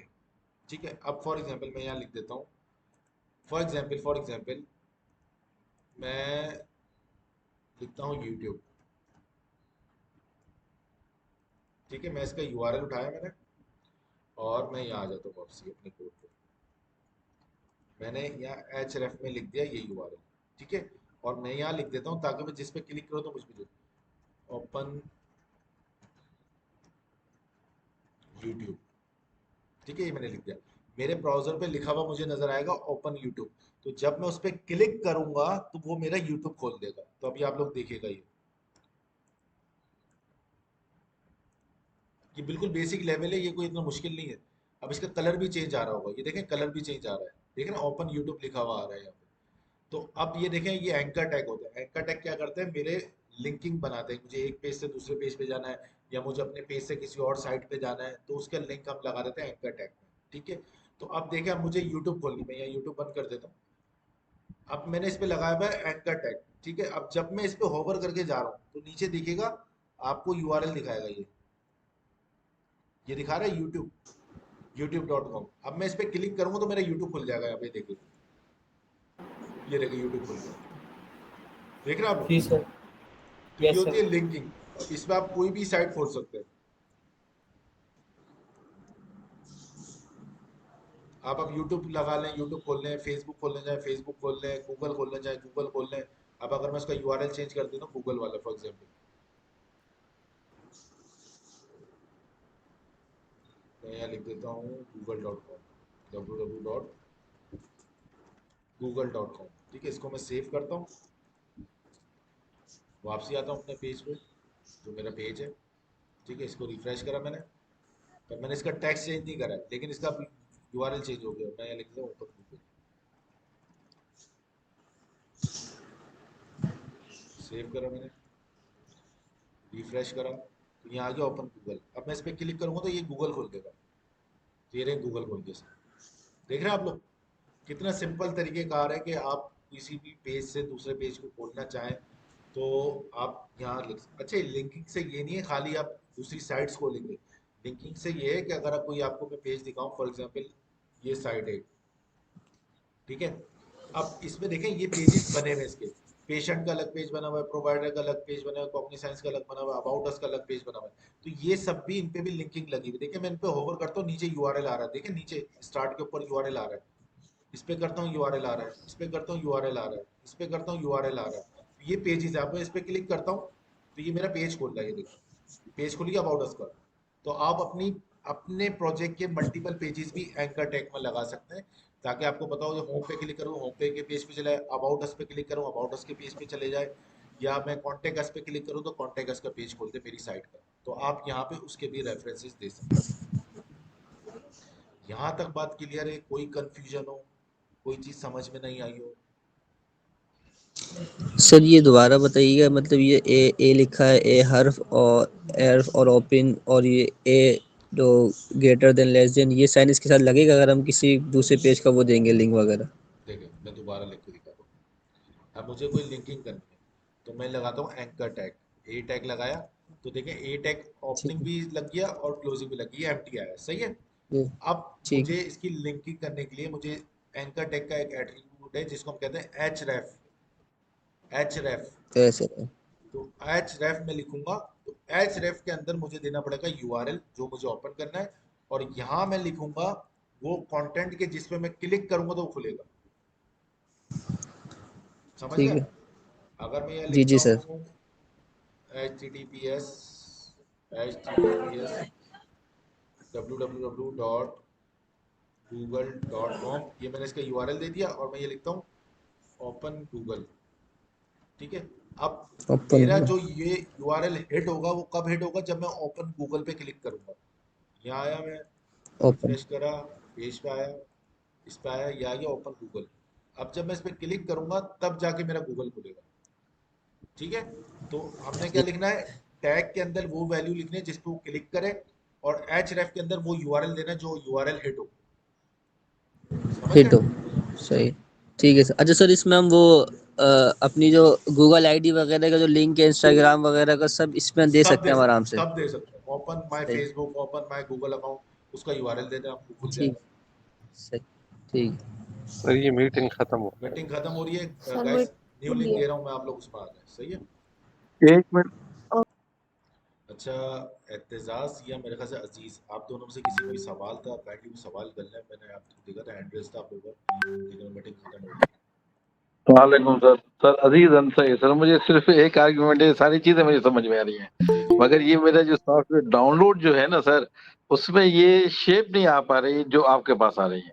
जो फैसिलिटीज आप यूज कर रहे हैं सर, वो मैं नहीं कर पा रहा, मगर पॉइंटर आपके सारे सामने। मैंने आपको इंडिविजुअल भी लिंक दिया था, लेकिन आप शायद बिजी हो गए थे, क्या हुआ था? नहीं सर, मैंने कर दिया था, मगर आप निकल गए जब तक मैं करूं। तो सर किसी स्टूडेंट को अगर ये रिक्वेस्ट कर दें किसी स्टूडेंट को, मैं तो मुझे थोड़ा फॉलो कर देगा ना सर, तो इजी हो जी जाएगा। बिल्कुल। इसाक, इसाक काइंडली आप थोड़ा सा टाइम निकाल के ना, ये अजीजुल्लाह हैं, इनकी थोड़ा हेल्प आउट कर देना एडिटर इंस्टॉल करने में। ठीक है सर, इसने मुझे पिक्चर सेंड की है, ठीक है, ठीक तो जो भी क्लास खत्म हो जाए ठीक है। मैं थैंक टीम यू, पे जाके थैंक यू इसको सो वो मच। करता हूँ। अच्छा बस। गाइस, हम थैंक वापसी यू आ सो जाते हैं। मच। कोई मसला नहीं, कोई मसला नहीं। अच्छा हम वापसी आ जाते हैं यहाँ पे। अभी हमसे किसी ने सवाल करा है, स्टूडेंट ने, कि अभी जैसे मैं यहाँ पे ब्राउज़र पे खोल रहा हूँ, मेरा ये प्रोजेक्ट है, इसको बंद कर देते हैं, रिफ्रेश कर रहा हूँ, मैं इस पे खोल रहा हूँ तो ये मेरा इसी पेज पे गूगल ओपन कर रहा है। अगर मैं ये चाहता हूँ, वैसे ये आगे की बात है, लेकिन सवाल हो गया तो बताना मेरा फर्ज है, लेकिन ये चलो आपको हेल्प आउट हो जाएगा, कि अगर मैं चाहता हूँ कि मैं भाई कोई भी लिंक लगाऊं वो मेरे दूसरे ब्राउजर पे खोले, दूसरे टैब पे खोले, ठीक है, मतलब मेरा पेज डिस्टर्ब ना हो, मेरे दूसरे पेज पे खोले। अभी तो ये इसी पेज पे खोल रहा है ना, मैं इस पे खोल रहा हूँ, इसी पेज पे खोल रहा है, लेकिन अगर मैं चाहता हूँ कि नए न्यू टैब पे खोले, तो इसका एक एट्रीब्यूट है, जहाँ जैसे एक एट्रीब्यूट था एच रेफ, इसी तरह इसका एक और एट्रीब्यूट है जिसको हम कहते हैं टारगेट, ठीक है। इसको हम कहते हैं टारगेट। अब टारगेट में मेरे पास ये चार ऑप्शन आते हैं, ब्लैंक, पेरेंट, सेल्फ, टॉप। अच्छा बाय डिफॉल्ट जो ये एच रेफ का टैग होता है वो सेल्फ पे सेट होता है बाय डिफॉल्ट, क्योंकि सेल्फ के मुराद ये इसी पेज पे खोलो जिस पेज पे मैं अभी करंटली मौजूद हूँ। तो ये उसी पेज पे खोल देता है। लेकिन अगर आप चाहते हैं कि न्यू टैब पे खोले तो हम यहाँ पे टारगेट कर देते हैं ब्लैंक। जब हम टारगेट ब्लैंक करते हैं तो ये क्या करता है, ये अब जो मैं ये यूआरएल हिट करूंगा ये मेरे न्यू टैब पे खोलेगा, मेरे उसी पेज पे नहीं खोलेगा। इसको मैं सेव करता हूँ, वापसी आता हूँ, यहाँ पे रिफ्रेश करता हूँ और यहाँ पे ओपन गूगल है। अब लास्ट टाइम हम क्लिक कर रहे थे तो इसी पेज पे रीलोड कर रहा था वो गूगल पे, लेकिन अब जब मैं इस पर क्लिक करूंगा तो आप ये देखिए होम पेज के बराबर में एक नया टैब खुल जाएगा, देखिएगा। ये देखें न्यू टैब खुल गया, मेरा पेज यहाँ पे एक न्यू टैब पे गूगल खुल गया। तो हम ये एट्रीब्यूट यूज करके टारगेट ब्लैंक करके न्यू टैब पे अपना पेज खोल देते हैं जो भी हमें खोलना हो। अगर आप अपने साइट के पेजेस खुलवाना चाह रहे हैं तो वो वहां पे टारगेट वाला एट्रीब्यूट देने की जरूरत नहीं है, क्योंकि हमारी साइट वर्किंग ही ऐसे करेगी कि जब भी हम होम से अबाउट अस पे जाएं तो वो करंट पेज चेंज करेगी। वो ऐसा नहीं होगा दूसरे टैब पे दूसरे पेजेस खोले, तो वो बिल्कुल यूजलेस होगा, वो प्रोफेशनल वे नहीं है। ठीक है ना। जिस तरह मैंने आपको एग्जाम्पल दी कि अगर मैं यहाँ पे अपनी कोई वेबसाइट खोलता हूँ ये, तो इसके ये जितने टैब्स हैं तो ये टैब्स मेरे इसी पेज को रीलोड करेंगे।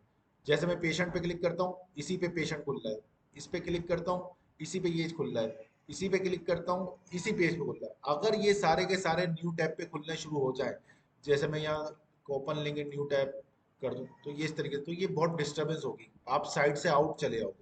हमने करंट साइट पे रहते हुए काम करना होता है, इसलिए हम वहाँ पे टारगेट ब्लैंक यूज नहीं करते। लेकिन आपने अगर एक्सटर्नल लिंक देने जैसे यूट्यूब, गूगल, फेसबुक, इंस्टाग्राम, तो वहां आप टारगेट ब्लैंक लगा दो ताकि वो न्यू टैब पे खोले, आपकी साइट को डिस्टर्ब ना करे। समझ में आई लॉजिक, कहाँ यूज कर सकते हैं कहाँ नहीं? जी सर, यस सर। ओके, ठीक है। Yes sir.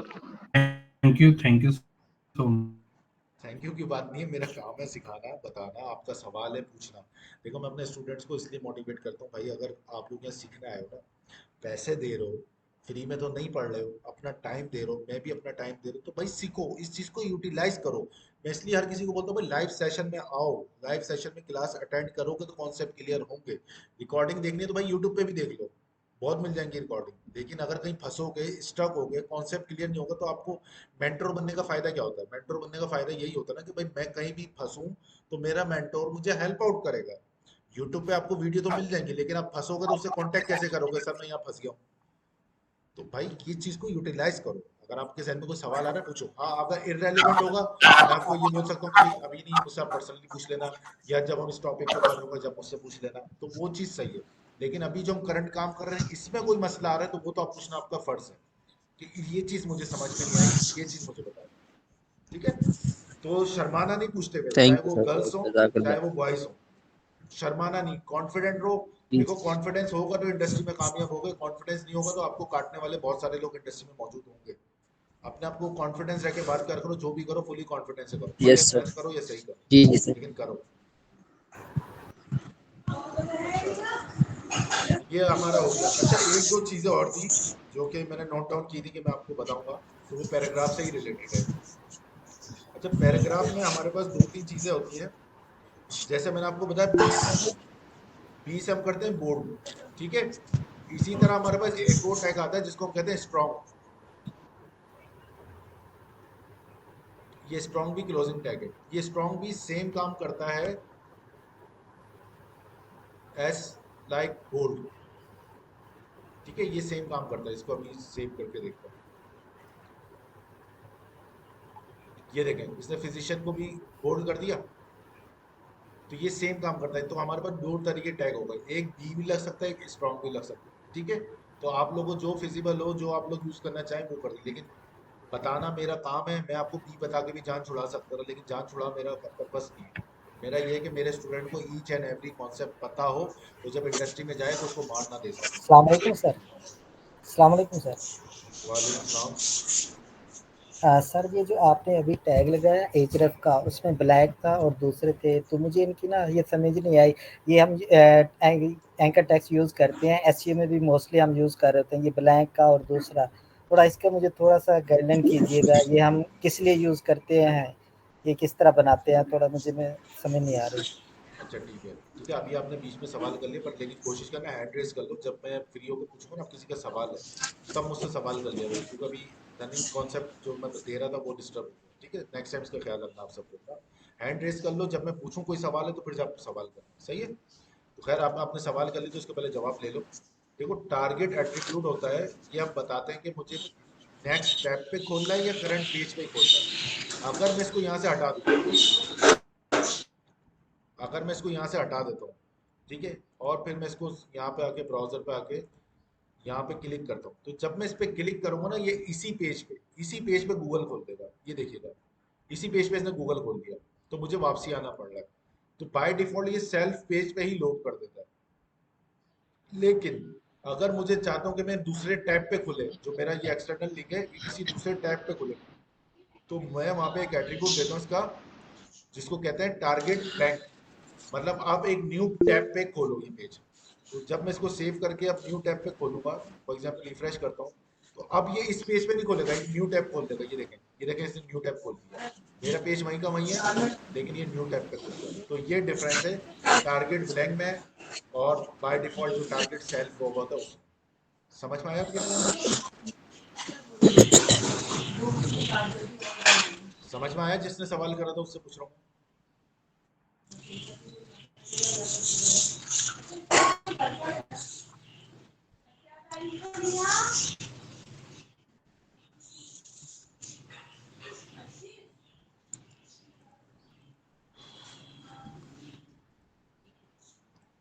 ठीक है।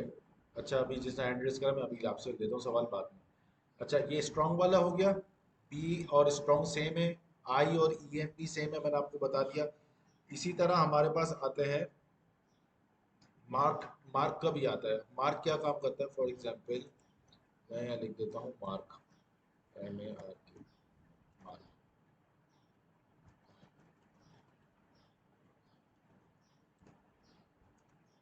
अब मार्क हमारा क्या काम करता है तो ये देख लें। इस पेज पे आए हम, इसको रिफ्रेश करते हैं। तो मार्क मेरा बेसिकली, मैं अगर किसी चीज़ को हाईलाइट करना चाहता हूँ कि वो चीज़ हाईलाइट हो जाए, तो उसके लिए मैं मार्क का टैग यूज़ करता हूँ, जो कि मेरे उसको हाईलाइट कर देता है। ये आप देख रहे हैं, इसने इसको स्लिप मेडिसिन को हाईलाइट कर दिया। तो अगर मैं अपने कोई टैग्स यूज़ कर रहा हूँ जिसको मैं हाईलाइट करना चाह रहा हूँ, तो मैं वहाँ पे मार्क का टैग यूज़ कर लेता हूँ, तो वो चीज़ मेरी हाईलाइट हो जाती है। अच्छा, ये देखें, स्ट्रॉन्ग हो गया, पी हो गया, ई एम हो गया, आई हो गया, ये जितने टैग हैं ये क्लोजिंग टैग है। मतलब इनका एक ओपनिंग टैग होगा और इनका एक क्लोजिंग टैग होगा, उसके बीच में उनका कॉन्टेंट आएगा जो उस पर भी आप वो चीज़ अप्लाई करना चाह रहे हैं। यहाँ तक बात क्लियर है आप लोगों को गाइस? जी क्लियर है। जी सर। अच्छा, अब सवाल ले लेता हूँ जिसने भी हैंड रेस करा था। जी सैयद साहब, पहले आप कर ले सवाल। अच्छा सर, ये मार्क में ये कलर जो है येलो भी चेंज हो सकता है या मतलब ये रखना पड़ेगा? दूसरा ये अंडरलाइन टैग वगैरह भी इसी में शामिल होते हैं सर? जी मैं आपको बताता हूँ सारी चीज़ें। देखिए, मार्क का जो बाय डिफॉल्ट कलर है ना वो येलो है। अगर आप इसको टेक्स्ट करना चाहते हैं, आप इसकी सीएसएस लिख के इसको आप सेट कर सकते हैं कि इसका कलर सही अब सही ब्लैक सही है। सही ठीक सही, है, मतलब चेंज हो सकता है कलर। चेंज हो सकता है बिल्कुल। अंडरलाइन भी हम कर सकते हैं, यूएल आता है, अंडरलाइन होता है, तो वो सारी चीज़ हम कर सकते हैं। ठीक है, अभी हम चलते हैं ऐसे ऐसे टैग कर रहे हैं, तो वो भी चीज़ आपको समझ में आएगी। ठीक है, सही। सर एक क्वेश्चन है सर। जी जी जी। सर ये जब हम बैकस्लैश यूज करते हैं एम में या किसी में, तो मार्क टैग में हम बैकस्लैश यूज क्यों नहीं करते हैं? ये कर तो रहे, ये रहा। बैकस्लैश मार्क में नहीं आ रहा, स्ट्रॉन्ग में तो होता है हर चीज में ओपनिंग, तो इसमें मार्क जो है उसमें बैकस्लैश नहीं आ रहा है, तो उसका कोई मार्क में आ मेन तो रहा प्रॉब्लम है क्या? बैकस्लैश। ये देखें, ये एक मार्क है और ये इसका क्लोजिंग जी टैग है। सर। ये रहा बैक। ये आप अच्छा देखें, क्लोजिंग में, ठीक है, ओपन में नहीं आएगा, क्लोजिंग में आ गया, ठीक है, क्लोजिंग में ओके आता सर। है, ओपन में नहीं आता। Okay okay sir, okay thank you sir. ठीक है। अच्छा ओके सर, थैंक यू। जी, अब किसी और का भी सवाल है, आप भी कर लें। सर, जो आपने उधर HREF में जो ब्लैंक का जो टारगेट जो सेट किया है, जी उसमें 4 ऑप्शन आ रहे थे, जी ब्लैंक और सेल्फ। जी। ब्लैंक और सेल्फ तो समझ आ गया, लेकिन जो अलग थे वो भी जरा से समझा दें। या आप पेरेंट की बात कर दो, पेरेंट। ये बेसिकली पेरेंट और टॉप यस जो सर, है ना, पेरेंट और ये टॉप। यूज होते नहीं है। ब्लैंक और सेल्फ ही यूज होता है। अब पेरेंट वाला काम क्या करता है, आपका जो मेन टैब खुला होगा, फॉर एग्जांपल आपने जितने सारे ब्लैंक खोल लिए, उसमें कोई मेन टैब जो आपका खुला वो उस टैब को रिप्लेस करेगा। मतलब फॉर एग्जांपल मेरी जैसे कोई मेन साइट खुली हुई है cognizant.com, वो उसका होम पेज खुला हुआ है। अब मैं वहीं से टैब खोल खोल के नए उस पर गया हूँ, लेकिन उसमें एक ऑप्शन है जिसमें मैंने पेरेंट लगा दिया, तो वो क्या करेगा, वो न्यू टैब पे नहीं खोलेगा, वो पेरेंट टैब जो है ना जिससे सारे टैब खुले हैं, वो खाली उसको चेंज करेगा, उसी पे वो पेज खोल देगा। टॉप जो है, ये टॉप मैं कंफर्म कर लेता हूँ, ये टॉप का मुझे इतना आइडिया नहीं है कि टॉप किस लिए यूज करते हैं, लेकिन मैं आपको बता दूंगा इसके बारे में।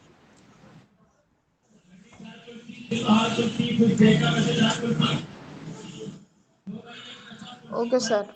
अब यहाँ से देख लें, यहाँ लिखा है load the URL into a top level browsing context that is the highest browsing content that is ancestor of the current one and has no parent. If there is no parent, these behave the same as self. ठीक है, ये वही बात होगा, अगर इसका parent URL नहीं है, पेरेंट कोई नहीं खोला हुआ हमने, तो ये उसी पेज को रीलोड कर देगा, उसी पेज पे खोल देगा। तो बेसिकली टॉप और पेरेंट यूज होते नहीं है, मैं आपको बता रहा हूँ, आप कहीं भी साइट खोल के देख लें, टॉप और पेरेंट बहुत रेयर केस में होगा तो कहीं यूज होता है।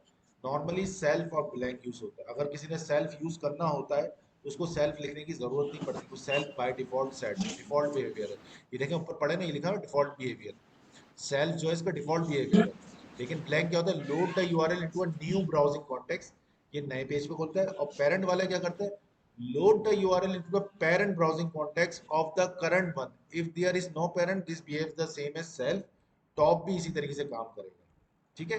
तो ये सबके सब सेल्फ की तरह ही काम करते हैं, लेकिन ये बताने का मकसद ये कि बहुत रेयर केस में कहीं कोई यूज करना, किसी की रिक्वायरमेंट ऐसी आ गई कि उसने यूज करना है तो कर ले, लेकिन होता नहीं है अमूमन। अमूमन आप, अगर मैं आपसे पूछूं फॉर एग्जांपल, ओके सर। मैं आपको एक एग्जांपल देता हूँ, मैं ये लिख रहा हूँ कॉग्निसेंट, ठीक है, मैं ये बोलता हूँ open link in new tab, ये भी बोलता हूँ open link in new tab, open link in new tab, ठीक है। अब ये ब्लैंक वाले काम क्या करते हैं, अब फॉर एग्जांपल मैं यहाँ पे आ गई, वाली साइट खोल ली मैंने। अब जो पेरेंट का मैं बता रहा हूँ, पहले पेरेंट वाला क्या काम करेगा, अगर मैं यहाँ से इस पे क्लिक करता हूँ और इसका मैंने टारगेट करा हुआ है पेरेंट, तो जब मैं इस पे क्लिक करूंगा ना, तो इस पेज को नहीं छेड़ेगा, ये मेरे इस पेज को छेड़ेगा। इस पेज को, इस पेज को जिसपे मेन था, जहां से मैं गया था यहाँ था, तो वो मेरे इस पेज पे लोड करेगा। ये इसका पेरेंट टैब है जहां से ये सारे पेजेस खुले थे, समझ रहे हैं आप लोग। तो वो इस पेज पे जाके वो वाला यस सर। कॉन्टेक्स्ट लोड कर देगा। अगर मैंने वहां पे टारगेट लिखा हुआ है पेरेंट, तो ये इसका पेरेंट टैब है जिससे ये सारे टैब खुले थे, तो वो इस पे आके चेंज करेगा उस पेज को।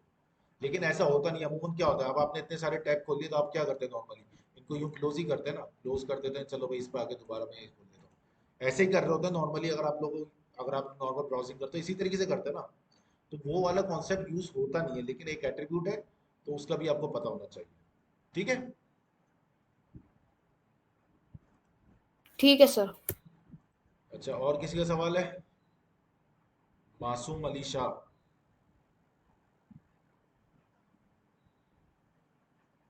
अजीजुल्लाह, आपने भी करा हुआ है? अगर इसमें से हम किसी कंटेंट को रिमूव करना चाहें तो वो कैसे होगा सर? इसमें से किसी कंटेंट को रिमूव करना चाहें तो रिमूव कर दो, यहाँ से मिटा दें, मिट तो जाएगा। जैसे कोई, अच्छा मतलब उसको, मतलब उसका कोई वो नहीं होगा, मतलब उसको मिटाना ही पड़ेगा? नहीं देखिए, रिमूव करना, अगर रन टाइम पे आप रिमूव करना चाह रहे हो तो फिर तो आप जावास्क्रिप्ट के जरिए करोगे, सही है। लेकिन ऐसे आप रिमूव नहीं, हाँ दो तीन टैग और हैं जो मैं आपको बता देता हूँ। जो आप बात कह रहे हो ना कि रिमूव, वो बेसिकली हम होते हैं जैसे अंडरलाइन कर लें, प्राइस चेंज हो जाते हैं हमारे, अंडरलाइन करते हैं या उसको क्रॉस लगा दें हम, वो चीज़ हम कर सकते हैं। वो किस तरीके से करते हैं मैं भी आपको दिखा देता हूँ। मैं यहाँ लिख देता हूँ BR, लाइन ब्रेक कर रहा हूँ मैं यहाँ पे, ठीक है। अब मैं यहाँ लिख रहा हूँ for example the price is 25, ठीक है। अब प्राइस इज 25, अब मैं यहाँ अगर लगा देता हूँ 25 एंड 55, अब देखें यहाँ पे तीन चार टैग है जो कि मैं आपको बताता हूँ। एक होता है डेल का डिलीट का टैग, ठीक है, इसके अंदर हम ये लिख देते हैं 25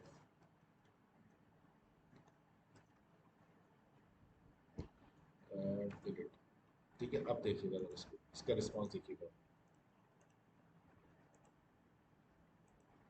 ये देख रहे हैं आप लोग किस तरीके से नजर आ रहा है। ये देखें, इसने इसके ऊपर लाइन ड्रॉ कर दी कि ये चीज नहीं है। ये अमूमन आप लोगों ने देखा होगा जहाँ सेल लगती है ई कॉमर्स साइट पे, उसके पुराने प्राइस को क्रॉस मार देते हैं, लाइन मार देते हैं और नए प्राइस उसको दिखा जी देते जी हैं। सर, ऐसा ही। आपने देखा होगा। हाँ सर। तो ये डिलीट का जी टैग है जो कि उसके ऊपर लाइन मार देता है, डेल का बेसिकली। तो ये बताता है ये अभी नहीं है, ठीक है। ये आपने तो देखे होंगे ये सारी चीजें। तो इस तरीके से आप डेल का टैग यूज कर सकते हैं। फिर इसी के आगे मैं इसको भी दिया कर देता हूँ, और चीज दिखा देता हूँ। इंसर्ट भी होता है, कोई चीज़ हम इंसर्ट करते हैं तो वो भी आ जाता है। तो फॉर एग्जांपल 25 के बाद मैं कोई चीज़ इंसर्ट करना चाह रहा हूँ, तो वहाँ इंसर्ट का टैग INS का टैग होता है, जिसमें हम ये लिख देते हैं 25, ठीक है। अब ये इंसर्ट का टैग बाय डिफॉल्ट होता है अंडरलाइन, ठीक है। दिख रहा है आपको कि भाई मैंने ये जी चीज़ सर, डिलीट अंडरलाइन। करके, ये चीज़ डिलीट करके कोई नई नई प्राइस एंटर करे तो वो हाईलाइट हो जाता है, वो अंडरलाइन हो जाता है, ठीक है। तो वो इस तरीके से दिख जाता ठीक है सर। है, ठीक है। तो ये दो टैग है, ठीक एक है डिलीट का जिसमें आपने क्रॉस मारना है कि लाइन को क्रॉस हो जाए, एक इंसर्ट करके उस क्रॉस के बाद आप इंसर्ट लगा देंगे इस प्राइस की जगह अब ये प्राइस होगा, तो वो चीज़ें हाईलाइट हो जाती अंडरलाइन है सर। है, ठीक है। इंसर्ट बाय डिफॉल्ट ठीक है सर। अंडरलाइन होता है, ठीक है। ठीक है। अच्छा अच्छा अच्छा सर, ये कि सर ये पूछूं सर? जी पूछे। सर ये मतलब ऐसे मतलब कितने टैग हैं, मतलब बहुत हर टैग पे हमें काम करना आना चाहिए या फिर एक पर्टिकुलर जो है बस उसी पे? आपको हर टैग का पता होना चाहिए, हर टैग हम यूज नहीं करते। अच्छा हर टैग का पता ठीक होना है सर। चाहिए, कहीं रिक्वायरमेंट आ जाए तो बंदे को पता होना ये टैग ये काम करता है तो मैं वो टैग यूज कर लेता हूँ। लेकिन सारे सारे ओके सर। टैग यूज भी नहीं होते पूरे पूरे प्रोजेक्ट में, ठीक है। अच्छा गाइस अभी आगे चलते हैं, फिर मैं जी सर। जी थोड़े टाइम बाद कर लूंगा सवाल, सही है। थोड़ा आप लोग वेट कर जाओ। अच्छा अब आ जाते हैं और भी चीज़ें। एक होता है सब्सक्रिप्शन और एक होता है सुपर सब्सक्रिप्शन। सब्सक्रिप्टेड टैक्स होता है और एक सुपर सब्सक्रिप्टेड होता है। ये क्या काम करते हैं जरा ये भी देख लेते हैं। मैं देखता हूँ हेलो, हेलो के पार्ट में लगा रहा हूँ हेलो वर्ल्ड, ठीक है। हेलो वर्ल्ड स्टूडेंट्स, ठीक है। सिर्फ मैं ऐसे लिख रहा हूँ टैक्स, मुझे समझ में नहीं लिखना क्या लिख दिया मैंने। अब मैंने इसको करा रिफ्रेश, तो अब यहाँ देखें ये वर्ल्ड कैसे आ रहा है। ये हो गया सबस्क्रिप्टेड, ये थोड़ा सा जो हमारी लाइन होती है ना उससे नीचे चले जाता है वर्ल्ड। ये आप देख रहे हैं हेलो के बाद वर्ल्ड नीचे चले गए, देख रहे हैं गाइस आप लोग। ये कहलाता है सबस्क्रिप्टेड, सबक्रिप्टेड टैक्स कहलाता है। ये आप लोगों ने अमूमन देखा होगा कहीं अपर के साथ थोड़ा नीचे होकर उसके बारे में लिखा जाता है, या कहीं पावर लगाते हैं आप लोगों ने देखा होगा, तो पावर के लिए सुपर सबक्रिप्टेड यूज करते हैं हम। और नॉर्मली हम इसके लिए अगर कोई टैक्स हमें डिजाइन के फॉर्म में या किसी और फॉर्म में, जैसे हम जैसे CO2 लिखते हैं हम, वैसे फॉर एग्जाम्पल या C2O, जैसे हम केमिकल फार्मूलाज लिखते हैं ना H2O, फॉर एग्जाम्पल इस तरीके से अगर मैं लिखता हूँ H, यहाँ लिखा 2 और यहाँ लिख रहा हूँ H2O, ये आपको पता है वाटर का फॉर्मूला है H2O, सही है। अब इसको अगर हमें यहाँ शो करना है तो यहाँ किस फॉर्म में शो करेंगे इसको, इस तरीके से। देख रहे हैं गाइस आप लोग, गाइस जी सर। जी सर। नजर आ रहा है लोगों आप लोग? Yes sir. ये सब थैंक यू सर। ये सबस्क्रिप्टेड फॉर्म हो गया। एक होता है सुपर सब्सक्रिप्टेड, वो क्या होता है, वो पावर बना देता है। फॉर एग्जांपल वो क्या बनाता है, मैं इसको दिखा देता हूँ। अब जैसे मुझे 2 का स्क्वायर लिखना है तो 2 का स्क्वायर में किस तरीके 2 लिखूंगा और SUP लगा दूंगा, SUP की जगह SUP लगा दूंगा और यहाँ 2 लिख दूंगा, 2 का स्क्वायर। तो अब ये 2 का स्क्वायर 2 की पावर बन जाएगा ये देखें, ये देख रहे हैं आप लोग।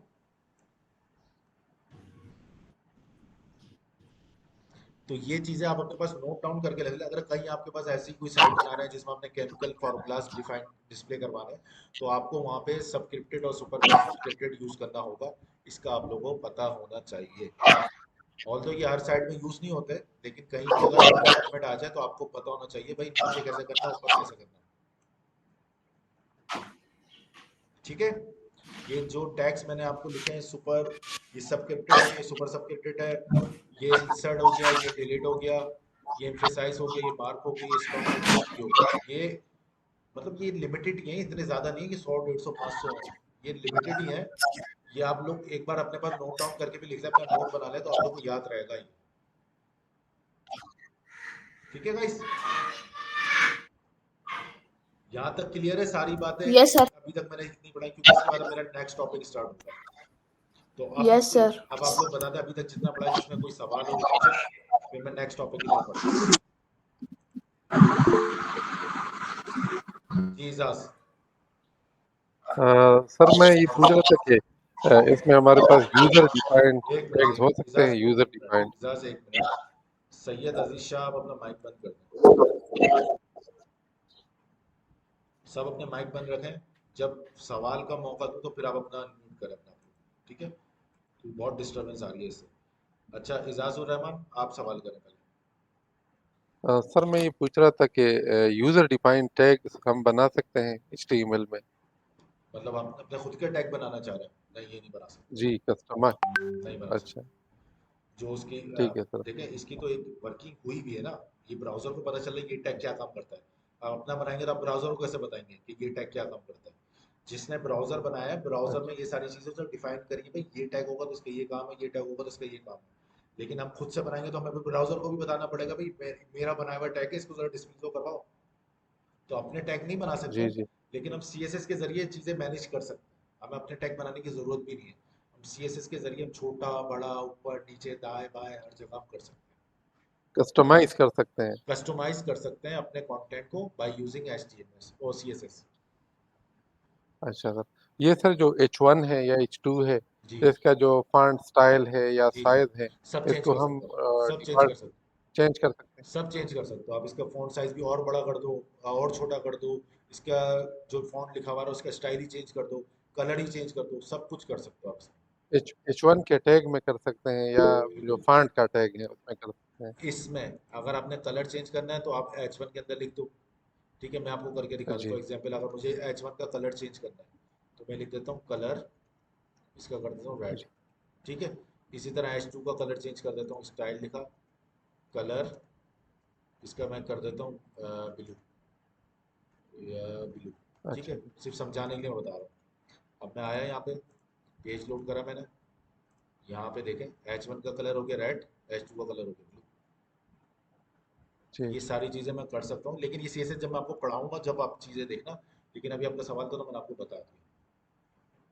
इसके अलावा सर ये जो कमेंट्स का आपने बताया था, ये सिंगल लाइन का था या डबल मल्टी लाइन का था कमेंट्स? ये सिंगल लाइन कमेंट है, अच्छा सर, ठीक। ठीक है?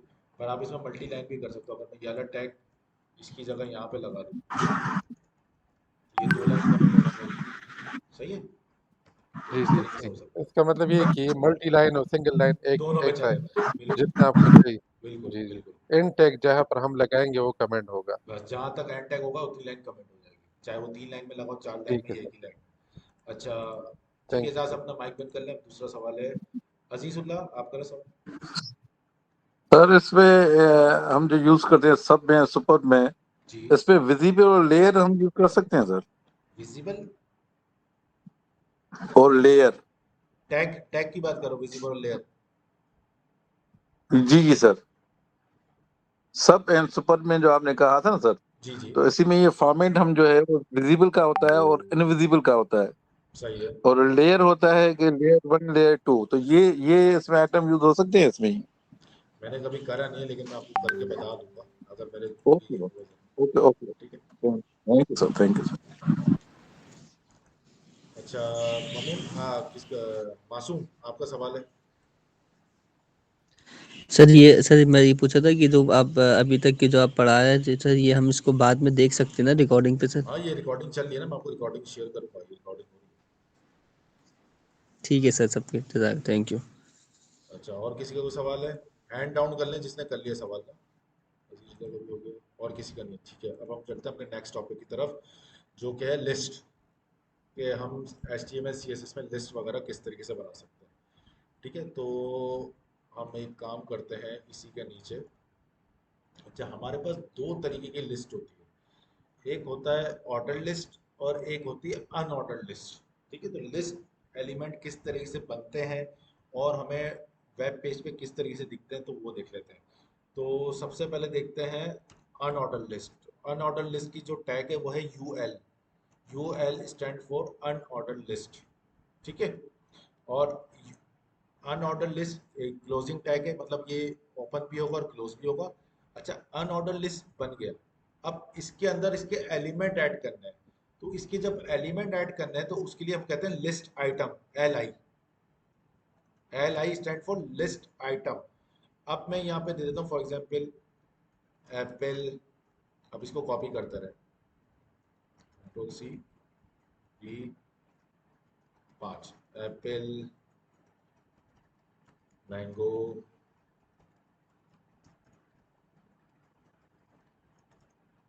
चेरी, बनाना, और कोई बता दें एक और फ्रूट का नाम। एप्पल, मैंगो, चेरी, बनाना, ऑरेंज, पीच। ठीक है, ऑरेंज लिख दिया, ठीक है। अब ये है अनऑर्डर लिस्ट और इसके लिस्ट एलिमेंट है। यूएल बताता है कि अब मैं अनऑर्डर लिस्ट बनाने जा रहा हूँ, और एल आइटम बताता है लिस्ट आइटम। उस लिस्ट के अंदर जो आइटम है वो हम एल आई के टैग के अंदर लिखते हैं, ठीक है। अब हम देखते हैं इसको ब्राउजर पर हमें कैसा डिस्प्ले आ रहा है इसका। यहाँ है, अब हमने यहाँ ये देखें एप्पल, मैंगो, चेरी, बनाना, ऑरेंज, ठीक है। ये अनऑर्डर लिस्ट है। अनऑर्डर लिस्ट आपको पता कैसे चलेगा ये अनऑर्डर लिस्ट है? एक मिनट में यहाँ हेडिंग भी लगा देता हूँ, फॉर एग्जाम्पल H1 फ्रूट्स, और इससे पहले मैं HR लगा देता हूँ ताकि हमारा ये काम सेपरेट हो जाए, ठीक है। ये आ गया फ्रूट्स। और फ्रूट्स ये एक अनऑर्डर लिस्ट लगी हुई है जिसमें एप्पल, मैंगो, चेरी, बनाना, ऑरेंज। अच्छा, आपको पता कैसे चला ये अनऑर्डर लिस्ट है? आपको पता ऐसे चलेगा कि ये जो है ये सर्किल जो आ रहे हैं या कोई और डिजाइन इसमें आता है, तो वो ऐसा नहीं होगा जिसको आप मेजर कर सकें बाय सीक्वेंस, ठीक है। इसी तरह सेम अगर मैं सेम लिस्ट ऑर्डर लिस्ट में बनाऊं, इसको मैं कॉपी करता हूँ और यहाँ पे मैं इसको बनाता हूँ, पर मैं इसको ऑर्डर लिस्ट बनाता हूँ। O L, O L for stand for order list, ठीक है। ऑर्डर लिस्ट, लिस्ट आइटम वही रहेंगे, सही है। अब जब मैं ऑर्डर लिस्ट बनाता हूँ तो बाय डिफॉल्ट ये चलती है नंबरिंग में। यहाँ देखते हैं, ये देखें 1 2 3। अब ये ऑर्डर लिस्ट है, इसमें मुझे पता है भाई पहले नंबर पे एप्पल है, दूसरे पे मैंगो है, तीसरे पे चेरी है, 4 पे बनाना है, 5 पे ऑरेंज है। तो ये ऑर्डर लिस्ट है और ये कहलाती है अनऑर्डर लिस्ट। अनऑर्डर लिस्ट में कोई नंबरिंग वगैरह नहीं होती जिससे मैं आइडेंटिफाई कर पाऊँ कि भाई पहले नंबर पे कौन सा होना चाहिए था, दूसरे पे कौन सा, तीसरे पे कौन सा। लेकिन ऑर्डर लिस्ट में हम ये आइडेंटिफाई कर सकते हैं कि ऑर्डरिंग में सारी चीज चल रही होती है 1 2 3 4 5 की नंबरिंग वाइज चल रही होती है। तो ये चीज समझ में आई आप लोगों को? अनऑर्डर और ऑर्डर लिस्ट का डिफरेंस समझ में आया आप लोगों को? जी सर। ठीक है। Yes sir. UL stand for unorder list. Unorder list आपके पास नॉर्मली सर्किल्स में ही आ रही होती है बाय डिफॉल्ट, ठीक है। ये सर्किल्स में आ रही होती है, ठीक है। और ऑर्डर लिस्ट आपके पास बाय डिफॉल्ट में नंबरिंग में आ रही होती है। तो आप आपकी कोई भी रिक्वायरमेंट आए कि जहाँ आपने नंबरिंग के साथ सारी चीजें दिखानी है, तो आप वहाँ पे ऑर्डर लिस्ट यूज कर लेंगे। और जहाँ आपने बस रेंडमली कोई भी वैल्यू कभी भी कोई शो कर दे, तो वहाँ आप अनऑर्डर लिस्ट भी लगा सकते हैं। और लिस्ट आइटम में आप वो एलिमेंट लिखेंगे जो जो लिस्ट में आने चाहिए। तो L I, U L, O L बताएगा कि लिस्ट कौन सी है, एल आई बताएगा कि इस लिस्ट में आइटम कौन कौन से हैं, ठीक है। तो ये सारे क्लोजिंग टैग हैं। ये देखें, ये ओ एल ओपन हुआ है यहाँ पे, तो ओ एल क्लोज भी हुआ है। इसी तरह यू एल यहाँ पे ओपन हुआ है, तो यू एल यहाँ पे क्लोज हुआ है। तो उस यू एल के टैग के अंदर ही लिस्ट आइटम लिखेंगे हम, ताकि पता चले भाई ये यू एल के एलिमेंट है, ठीक है। और यहाँ पे Apple, mango, cherry, banana, L I भी हमारे पास क्लोजिंग टैग है। एल आई ओपन हो रहा है तो एल आई क्लोज होगा, फिर एल आई ओपन होगा तो एल आई क्लोज होगा। अच्छा, आप लोग ऐसा नहीं कर सकते कि एप्पल, मैंगो, चेरी, बनाना, ऑरेंज एक ही एल आई में लिख दें, तो वो सिर्फ एक ही लाइन दिखाएगा आपको, वो फिर मल्टीपल नहीं दिखाएगा। ये मल्टीपल है, आपको हर एल आई बनाना पड़ेगा डिफरेंट, ताकि वो आपको पता चले कि भाई ये डिफरेंट है। क्लियर है यहाँ तक बात?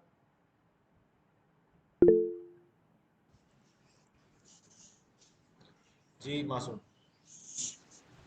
सर यहाँ पे ये HTML के अंदर एल आई है, हम इसको ओपन भी कर रहे हैं और क्लोज भी कर रहे हैं सर। इसकी वजह अगर हम ओपन करें और क्लोज ना करें तो क्या शो नहीं होगा हमारा? मैं हमेशा ये बोलता हूँ कि एक बार ना ट्राई करके देखो मुझसे भी, तो खुद ही समझ में आ जाती है चीजें।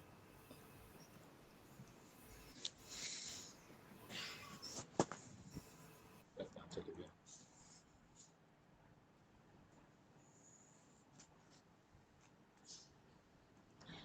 इसका जो सिंटैक्स है, जो क्लोजिंग टैग है, वो लिखना जरूरी है। अगर मैं यहाँ पे नहीं लिखूंगा बनाना चेरी, ठीक है, और क्या आ गया, बस इसको ऐसे छोड़ देते हैं। तो हमारे पास ये देखो, ये एक ही एलिमेंट बना दिया इसने, ठीक है। जब मैं क्लोज करूंगा तो वो उसको कंसिडर करेगा नेक्स्ट एलिमेंट। जब मैं उसको क्लोज करूंगा तो उसको कंसिडर करेगा नेक्स्ट एलिमेंट मेरे पास आना है लिस्ट आइटम, ठीक है। एक चीज नहीं सर, अगर आप क्लोज ना करें और एल लिख लें बनाना से पहले, तो देन बिहेवियर क्या होगा? देन बिहेवियर सेम होगा, फिर ठीक होगा सर। ये बिहेवियर सेम सर, है जी। ये एडिटर स्मार्ट है, ये पिक करता है सर। बनाना से चेरी से आगे एल आई लिखे तो आवाज आपकी डिस्टर्ब हो रही है विशाख, आपकी आवाज सही नहीं आ रही। सर ये कंसिडर कर लेगा ये एडिटर जो है। नहीं, ये तो कर लेंगे, लेकिन आपने एक स्टैंडर्ड फॉलो तो करना है ना। अब फॉर एग्जांपल इस ब्राउजर पे ये सही चलता है, डेफिनेटली, दूसरे ब्राउजर में नहीं, कोई सफारी पे बिल्कुल। खोल ले, सफारी सपोर्ट ही नहीं करेगा, तो आपकी वेबसाइट अच्छा का सर, लेआउट ही इसमें डिस्टर्ब फिर हो जाएगा। ऐसी बातें आ जाती है। फॉर एग्जांपल, आप अगर पैराग्राफ का आप क्लोज नहीं करेंगे तो नीचे जितनी चीजें आएंगी तो वो पैराग्राफ ही कंसिडर करेगा। ऐसा ही तो बाज दफा ये बहुत इंपॉर्टेंट होता है कि क्लोज जरूर करना। आप एक स्टैंडर्ड फॉलो करके रखें ना। अगर गलती से मिस हो जाता है तो गलती तो समझ पाते तो गलती से हो गया, लेकिन जब आपको पता है भाई इसका क्लोजिंग टैग तो लगा दो। इंस्टेड ऑफ के आपको कोई और हाईलाइट करे, जब आप लाइव कर देंगे साइट, एक क्रोम पे तो चल रहा है, इंटरनेट एक्सप्लोरर पर शायद ना चले, सफारी पे कोई खोले तो नहीं खोले, मोजिला फायरफॉक्स पे शायद ना चले, हर ब्राउजर की अपनी अलग वर्किंग है ना। उसको अगर नहीं मिलेगा टैग तो वो शायद आपको क्रैश कर दे, लेआउट डिस्टर्ब कर देगा आपका। तो जो चीज़ जिस फॉर्मेट में है उसको उसी फॉर्मेट में दो, ज़्यादा बेहतर है। ज़्यादा बेहतर नहीं बल्कि प्रोफेशनल वे यही होनी चाहिए। अगर आप इस तरीके से एल आई लिख के अपने इंटरव्यू पे जाओगे और लिख के दे दोगे तो वो आपको वहीं रिजेक्ट कर देगा भाई, ठीक है ना। सही तो सही जो बात है सर। जो जिस चीज़ का स्टैंडर्ड है वो स्टैंडर्ड आपने फॉलो करना है, ठीक है गाइस। समझ में आ गया आज हमने क्या क्या चीज़ें देख ली। यस आज हमने एक पूरा लेआउट देख लिया, जो एचटीएमएल का सिंटैक्स होता है वो जी देखा सर। हमने पैराग्राफ के टैग देखे, कुछ हमने सीएसएस देखी है, लेकिन वो मैं बाद में बताऊंगा क्या कैसे वर्क करेंगे, क्या सिनेरियो होता है। अच्छा, ये जो मैं सीएसएस लिख रहा हूँ ना, एक बात बता देता हूँ बस, ये जितनी भी मैं टैग के साथ सीएसएस लिख रहा हूँ, टैग के अंदर, ये कहलाती है इनलाइन सीएसएस। क्या कहलाती है? ये कहलाती है इनलाइन सीएसएस। इसको अगर मैं कमेंट करके लिखूँ,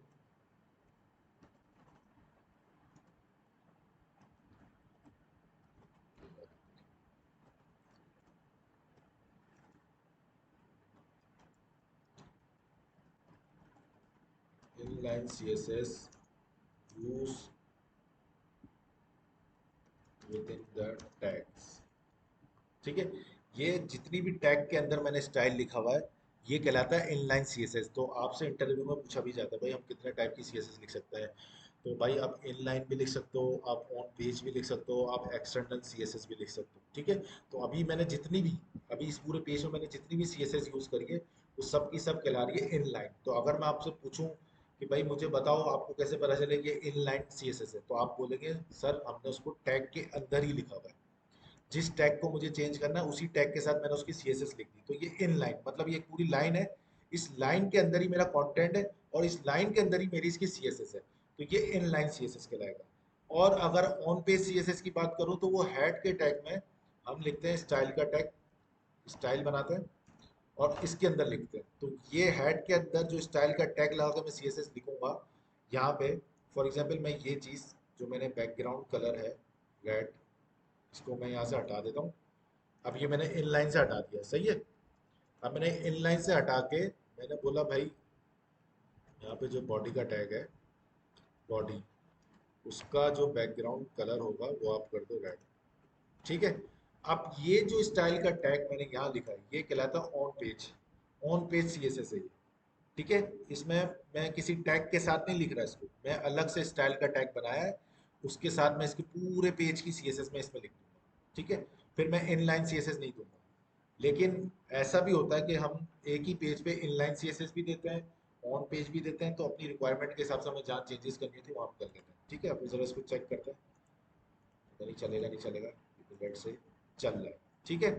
तो आप देख रहे हैं इसका जो ये बॉडी का जो सीएसएस थी वो मैंने ऑन पेज कर दी है, यहाँ से मैंने हटा दिए, मतलब यहाँ लगाई थी ना पहले बॉडी के टैग में, यहाँ से हटा के मैंने स्टाइल का टैग बनाया कि हेड में, और उसमें मैंने इसका डाला कलर।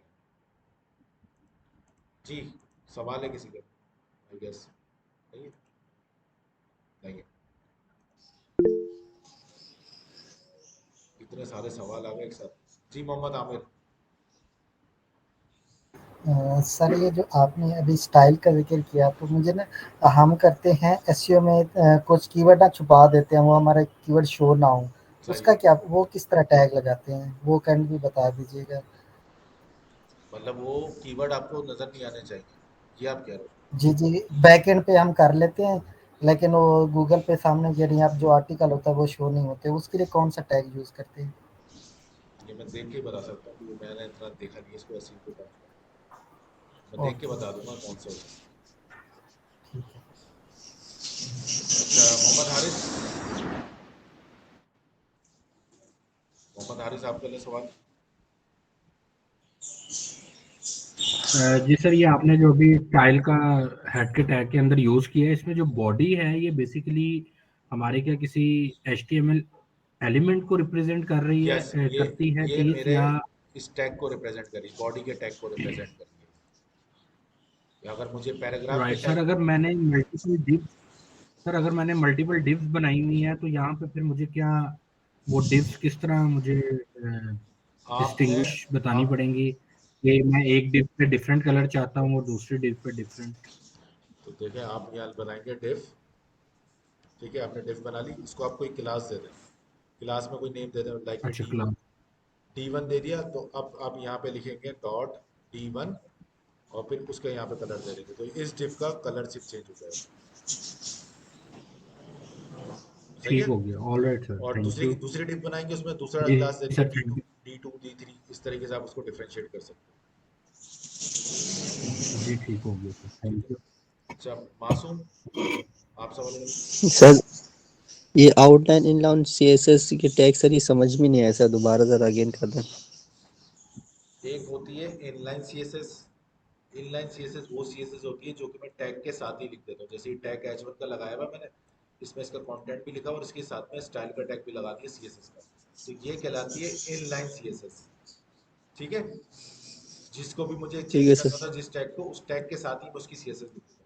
एक होता है ऑन पेज सीएसएस, ठीक है, ऑन पेज या इन पेज कहते हैं बेसिकली, तो वो चीज जो कहलाती है वो ये अलग टैग कहलाता है। स्टाइल का टैग बनाया हेड के टैग में प्रॉपर, और उसके अंदर हमने सीएसएस लिखी, तो ये पूरे पेज की सीएसएस मैं इस स्टाइल टैग के अंदर लिखता हूँ, फिर मुझे इनलाइन लिखने की जरूरत नहीं पड़ती। सही है। जैसे कि ये जी सर। H1 H2 है, ठीक है। अब मैं इसको यहाँ से मिटा दूंगा, फॉर एग्जाम्पल इसकी सीएसएस में यहाँ से मिटा दूंगा,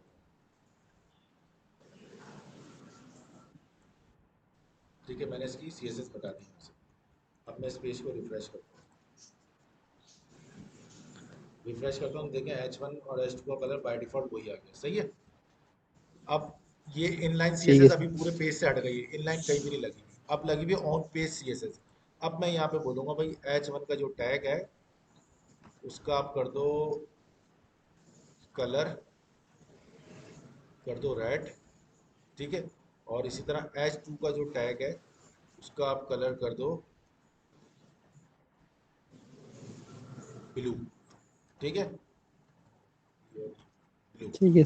तो ये जो अब मैं सीएसएस लिखी है ये कहलाती है ऑन पेज सीएसएस, ठीक है। ये एक पूरे उन पेज पे की से है। अब मैं पूरे पेज की सीएसएस स्टाइल टैग के अंदर लिखूंगा, मुझे अब इनलाइन देने की जरूरत नहीं पड़ेगी, ठीक है। अब मैं इसको सेव करता हूँ और यहाँ लाके हम देखते हैं कि हमारे पास पेज पे इफेक्ट आया नहीं आया, देखा आपने, ठीक है। अब मैंने इनलाइन नहीं लिखी, मैंने ऑन पेज ये लिखी। सर। और एक होती है एक्सटर्नल सीएसएस। एक्सटर्नल सीएसएस क्या होती है कि एक अलग से हम सीएसएस की फाइल बनाते हैं, उसमें सारी सीएसएस लिखते हैं और बस उसको यहाँ पे हेड के टैग में इंक्लूड करवा देते हैं, ठीक है। वो दूसरी फाइल बनाते हैं सीएसएस के नाम से, उसका हम नाम रखते हैं style dot C S S. उसमें फिर पूरी सी एस एस वहाँ लिखते हैं, सिर्फ उसको इंक्लूड करवा देते हैं इस पेज पे।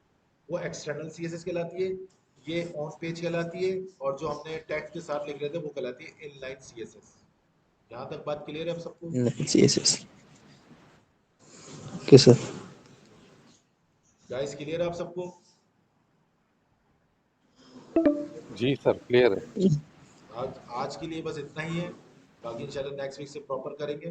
नेक्स्ट वीक से मैं आपको फॉर्म वगैरह बताऊंगा, फॉर्म किस तरीके से बनाते हैं, ठीक है? और सर रिकॉर्डिंग शेयर कर दे सर, हमारा ये कमजोर था, वो डिसकंटिन्यू हो रहा था वीडियो। रिकॉर्डिंग शेयर करूंगा मैं, कि थोड़ा सब्र कर लें, अभी क्लास खत्म हो जाए उसके बाद रिकॉर्डिंग अपलोड होगी ना, मैं शेयर करूंगा ग्रुप पे, आप बेफिक्र रहें। अच्छा, पहले मैं अपनी बात कंप्लीट कर लूँ, फिर आप लोग सवाल लेते हैं।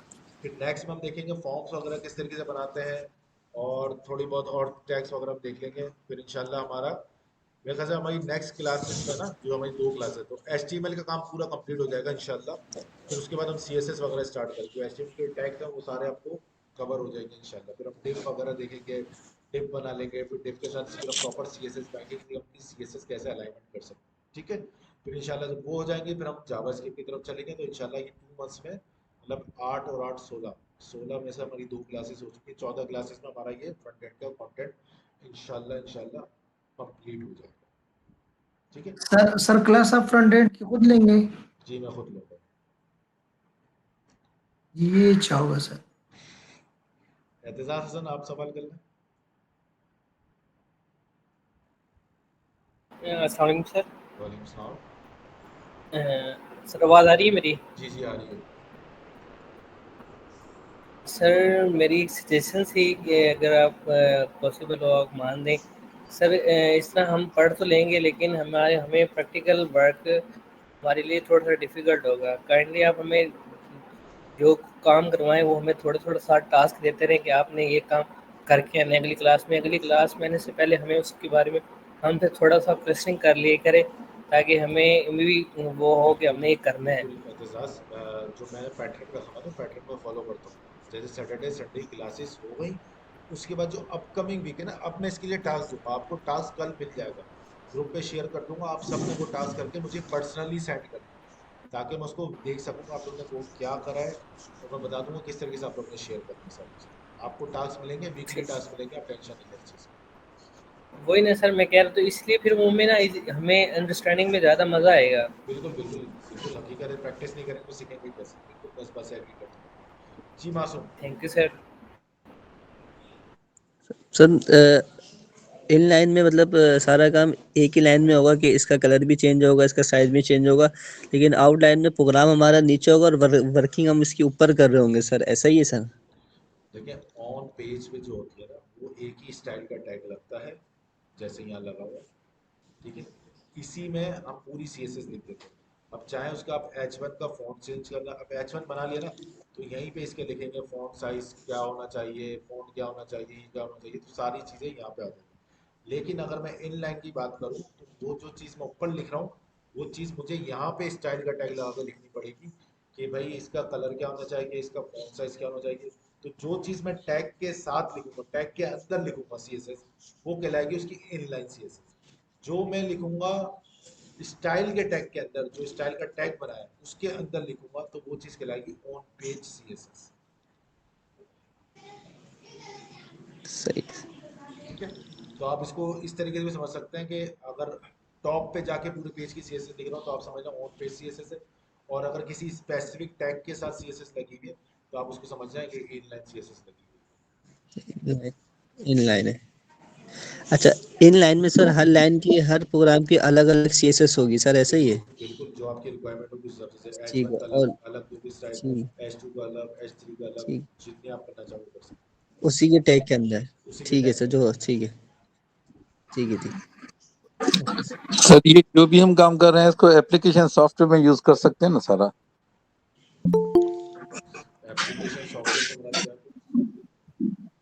सर ये जो हम सॉफ्टवेयर कंपनीज के लिए क्रिएट करते हैं, जी जी, हाँ, तो ये आप वेब ये पेजेस उसमें बनाएंगे ना, सारा। वेब पेजेस में ये सारी चीज़ें जी जी बनी सर। हुई होती हैं, ये सारी CSS वगैरह ये सारी सब वही लगेगा, जब ये लगेगा जब भी पेज जी बनेगा। तो पाइथन पे सर बैकएंड पे ये काम करेगा हमारे इस पे ना सॉफ्टवेयर एप्लीकेशन के लिए। अभी हम जब पाइथन पे काम करेंगे ना, तो पाइथन हमारा बैकएंड है, जी सर। ये HTML हमारा फ्रंट एंड है। तो जो हम ये फ्रंट एंड पे बनाएंगे ना चीजें, वो सब अपनी पाइथन के साथ यूज करेंगे।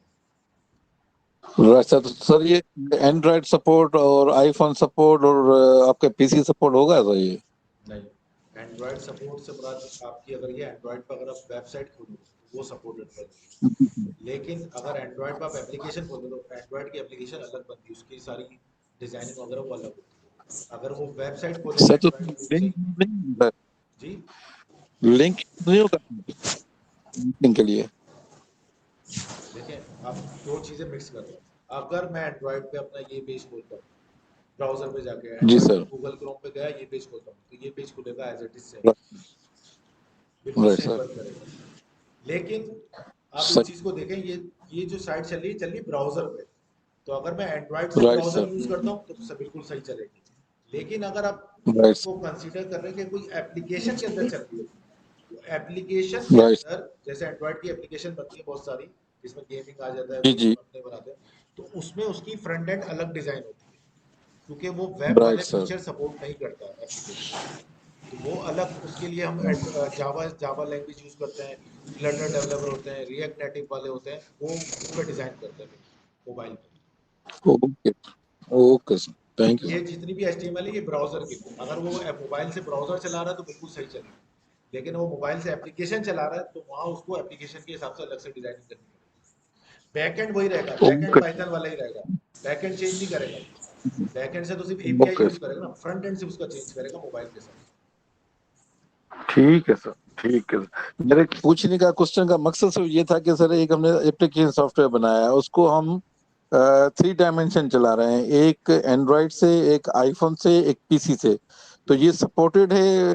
कोई ऐसा लिंक है जो तीनों को आपस में लिंक रखे और सपोर्ट करे हमें? एक जो यूजर है वो सेल फोन से भी उसको यूज करे, आईफोन से अच्छा भी करे, पीसी से भी अच्छा, करे? अब जो मैं सवाल कर रहा हूँ ना, मुझे जरा क्लियर करिए ताकि मैं आपको क्लियर जवाब दे सकूँ उसका। फॉर एग्जाम्पल, मैंने ये वेबसाइट बना ली, ठीक है, ये मेरे जी सर। सिस्टम पे चल रही है, अब ये बिल्कुल सही चल रही है। मैं यही ठीक है URL सर। मोबाइल पे जाके गूगल क्रोम खोलता हूँ, अपने एंड्रॉयड पे गया, मैंने गूगल क्रोम खोला और ये URL लिख के हिट करा, तो आपका सवाल ये है कि वहां पे ये डिस्प्ले होगा या नहीं, ये पूछना चाह रहे हो? राइट। बिल्कुल जी होगा, जी बिल्कुल सर। बिल्कुल होगा, बिल्कुल सही चलेगी, ठीक सेम है सर। चलेगी। लेकिन अगर ठीक। एंड्रॉयड की कोई एप्लीकेशन बना रहे हैं आप अलग, जिस पे आप अपनी ये साइट खोलना चाह जी रहे हैं, सर। तो वहां आपको उसकी डिजाइनिंग करनी पड़ेगी मोबाइल एप्लीकेशन के हिसाब से। लेकिन अगर राइट। आप अपने मोबाइल में आप ब्राउजर यूज कर रहे हैं, ब्राउजर पे ही साइट खोलें तो बिल्कुल परफेक्ट चलेगी, जैसे अभी ये सिस्टम पे चल रही है, चाहे वो iOS पे खोलें, चाहे आप एंड्रॉयड पे राइट। खोलें, चाहे आप टैब पे खोलें, चाहे आप लैपटॉप पे खोलें, किसी भी खोलेंगे ब्राउजर सेम चलेगा। अच्छा, तो मगर इसमें सर दूसरी डेटा दूसरी मैं बात कंप्लीट कर लूँ। दूसरी चीज ये है कि अभी हम ये लोकल बना रहे हैं, तो लोकल सिर्फ अभी सिर्फ सिस्टम पे चलेगी, जिस सिस्टम राइट पे आप सर। काम कर रहे हैं उस पे चलेगी। जब एक बार इसको मैं डिप्लॉय कर दूंगा सर्वर पे, फिर आप इसको मोबाइल से भी चला सकते हैं, फिर आप इसको जी आईफोन से भी चला जी सकते हैं, जी सर। फिर आप दूसरी चीज को भी चला सकते हैं। सही है। सर अब मेरे पास एक रेफरेंस एक प्रोग्राम है जिसमें हमारे जितने भी स्टूडेंट्स हैं ना सर, जी, वो अपने पर्सनल बिजनेस जो हैं अपने ही एरिया में ओपन कर सकते हैं। तो अपने इसलिए मैं आपसे ये क्वेश्चन कर रहा हूँ। मेरे पास एक प्रोग्राम है सर अर्निंग का, सही है। उसमें जितने भी स्टूडेंट वो अपना एक कंपनी बना के उसमें अर्निंग के साथ। हाँ, तो उन्होंने सर्वर पे डाली हुई होगी वो चीज़ ना, तो वो सर्वर पे तो कोई भी एक्सेस कर सकता है, आप भी, मैं भी, सब कोई। जी बिल्कुल। सर, अभी ये ऐसा हमारे ऐसे पाकिस्तान में हमारे बिजनेस ये आइडिया किसी को है नहीं। सही मेरा सिर्फ ये है कि हमारे जो भी वो अर्न करें, तो मैं पेशावर के तो अर्न नहीं कर सकता।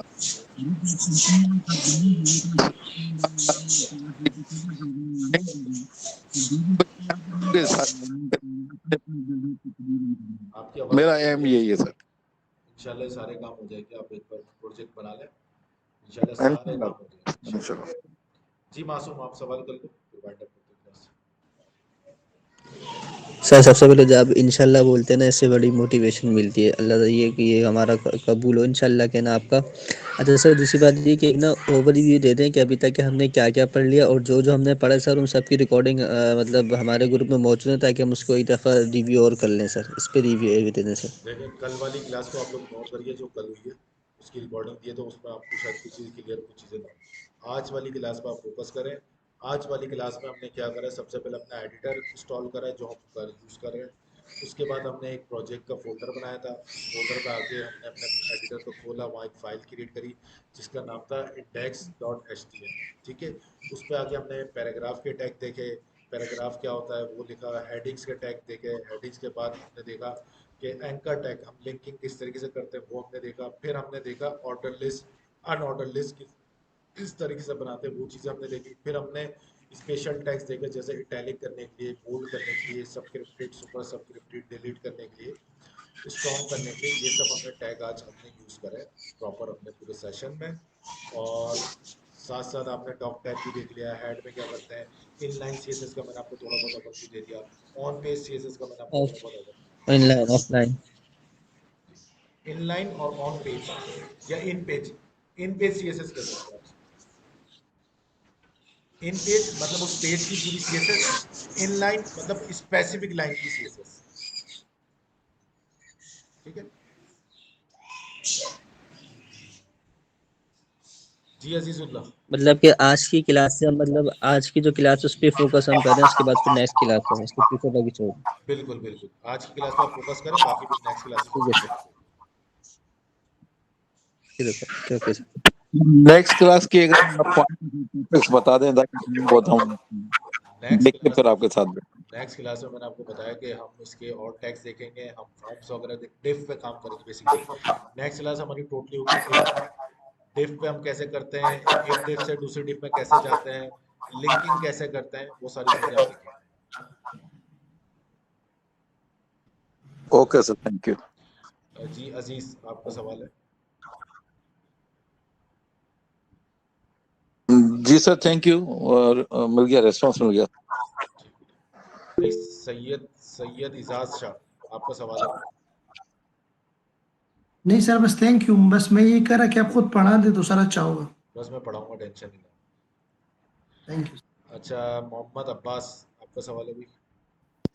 अस्सलाम वालेकुम सर। वालेकुम सलाम। सर मेरा सवाल ये था कि मैं सर कहना चाह रहा था कि जो बीच में क्वेश्चनिंग होती है इससे थोड़ा बहुत डिस्टरबेंस होती है, तो कुछ इस तरह से मतलब सर हो कि आप कंप्लीट करें लेक्चर, उसके बाद एंड पे जो क्वेश्चनिंग होगी ना तो उससे बंदा डिस्टर्ब नहीं होता। इस तरह कोई चीज़ समझ आ जाती है फिर कोई चीज़ भूल जाती है, बार बार आपसे मतलब कि कभी कोई क्वेश्चन एक ही सवाल वही कर रहे होते हैं, तो इस तरह थोड़ा बहुत बंदे को कंफ्यूजन यस हो सर। जाता है।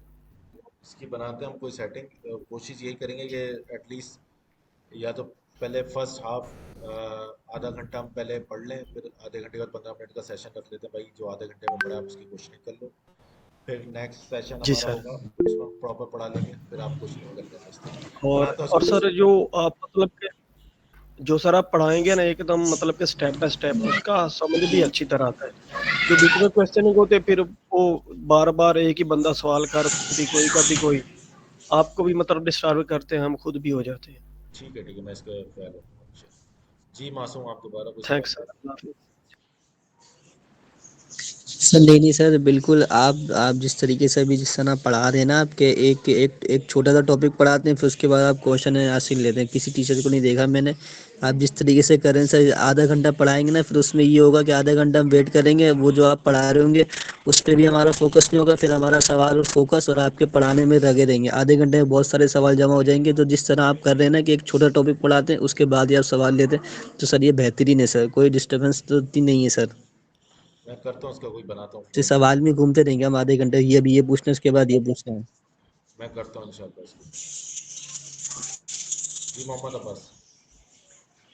सर ये भाई की बात तो ठीक है, लेकिन इसमें नहीं थोड़ा सर, सा जो सर जिस तरीके है ना वैसी गुड है सर। ठीक है तो चलो ये इनकी बात सर ठीक है, अगर इस तरह है तो फिर जो मतलब एक स्टेप का पढ़ाते हैं वहाँ पे जो मतलब कि कोई भी बंदा करता सवाल उसका समझ आ जाता है, जो फिर सर मतलब कि 2-3 क्वेश्चन इकट्ठे हो जाते हैं, कभी कोई करता है कभी कोई करता है। चलो स्टेप बाय स्टेप अगर क्वेश्चनिंग हो तो फिर भी बंदे का मतलब समझ में आता है मैं सर। करता हूँ उसका कोई स्टैंडर्ड, बस ये होगा कि जब मैं पढ़ा रहा हूँ बीच में कोई सवाल नहीं करेगा, आप लोग हैंड रेस करके रखेंगे, जैसे ही मैं वापसी इस स्क्रीन पे आऊंगा तो फिर आप लोग सवाल कीजिए। ठीक है, मीटिंग एंड हो रही है हमारी। अच्छा गाइस, गांडी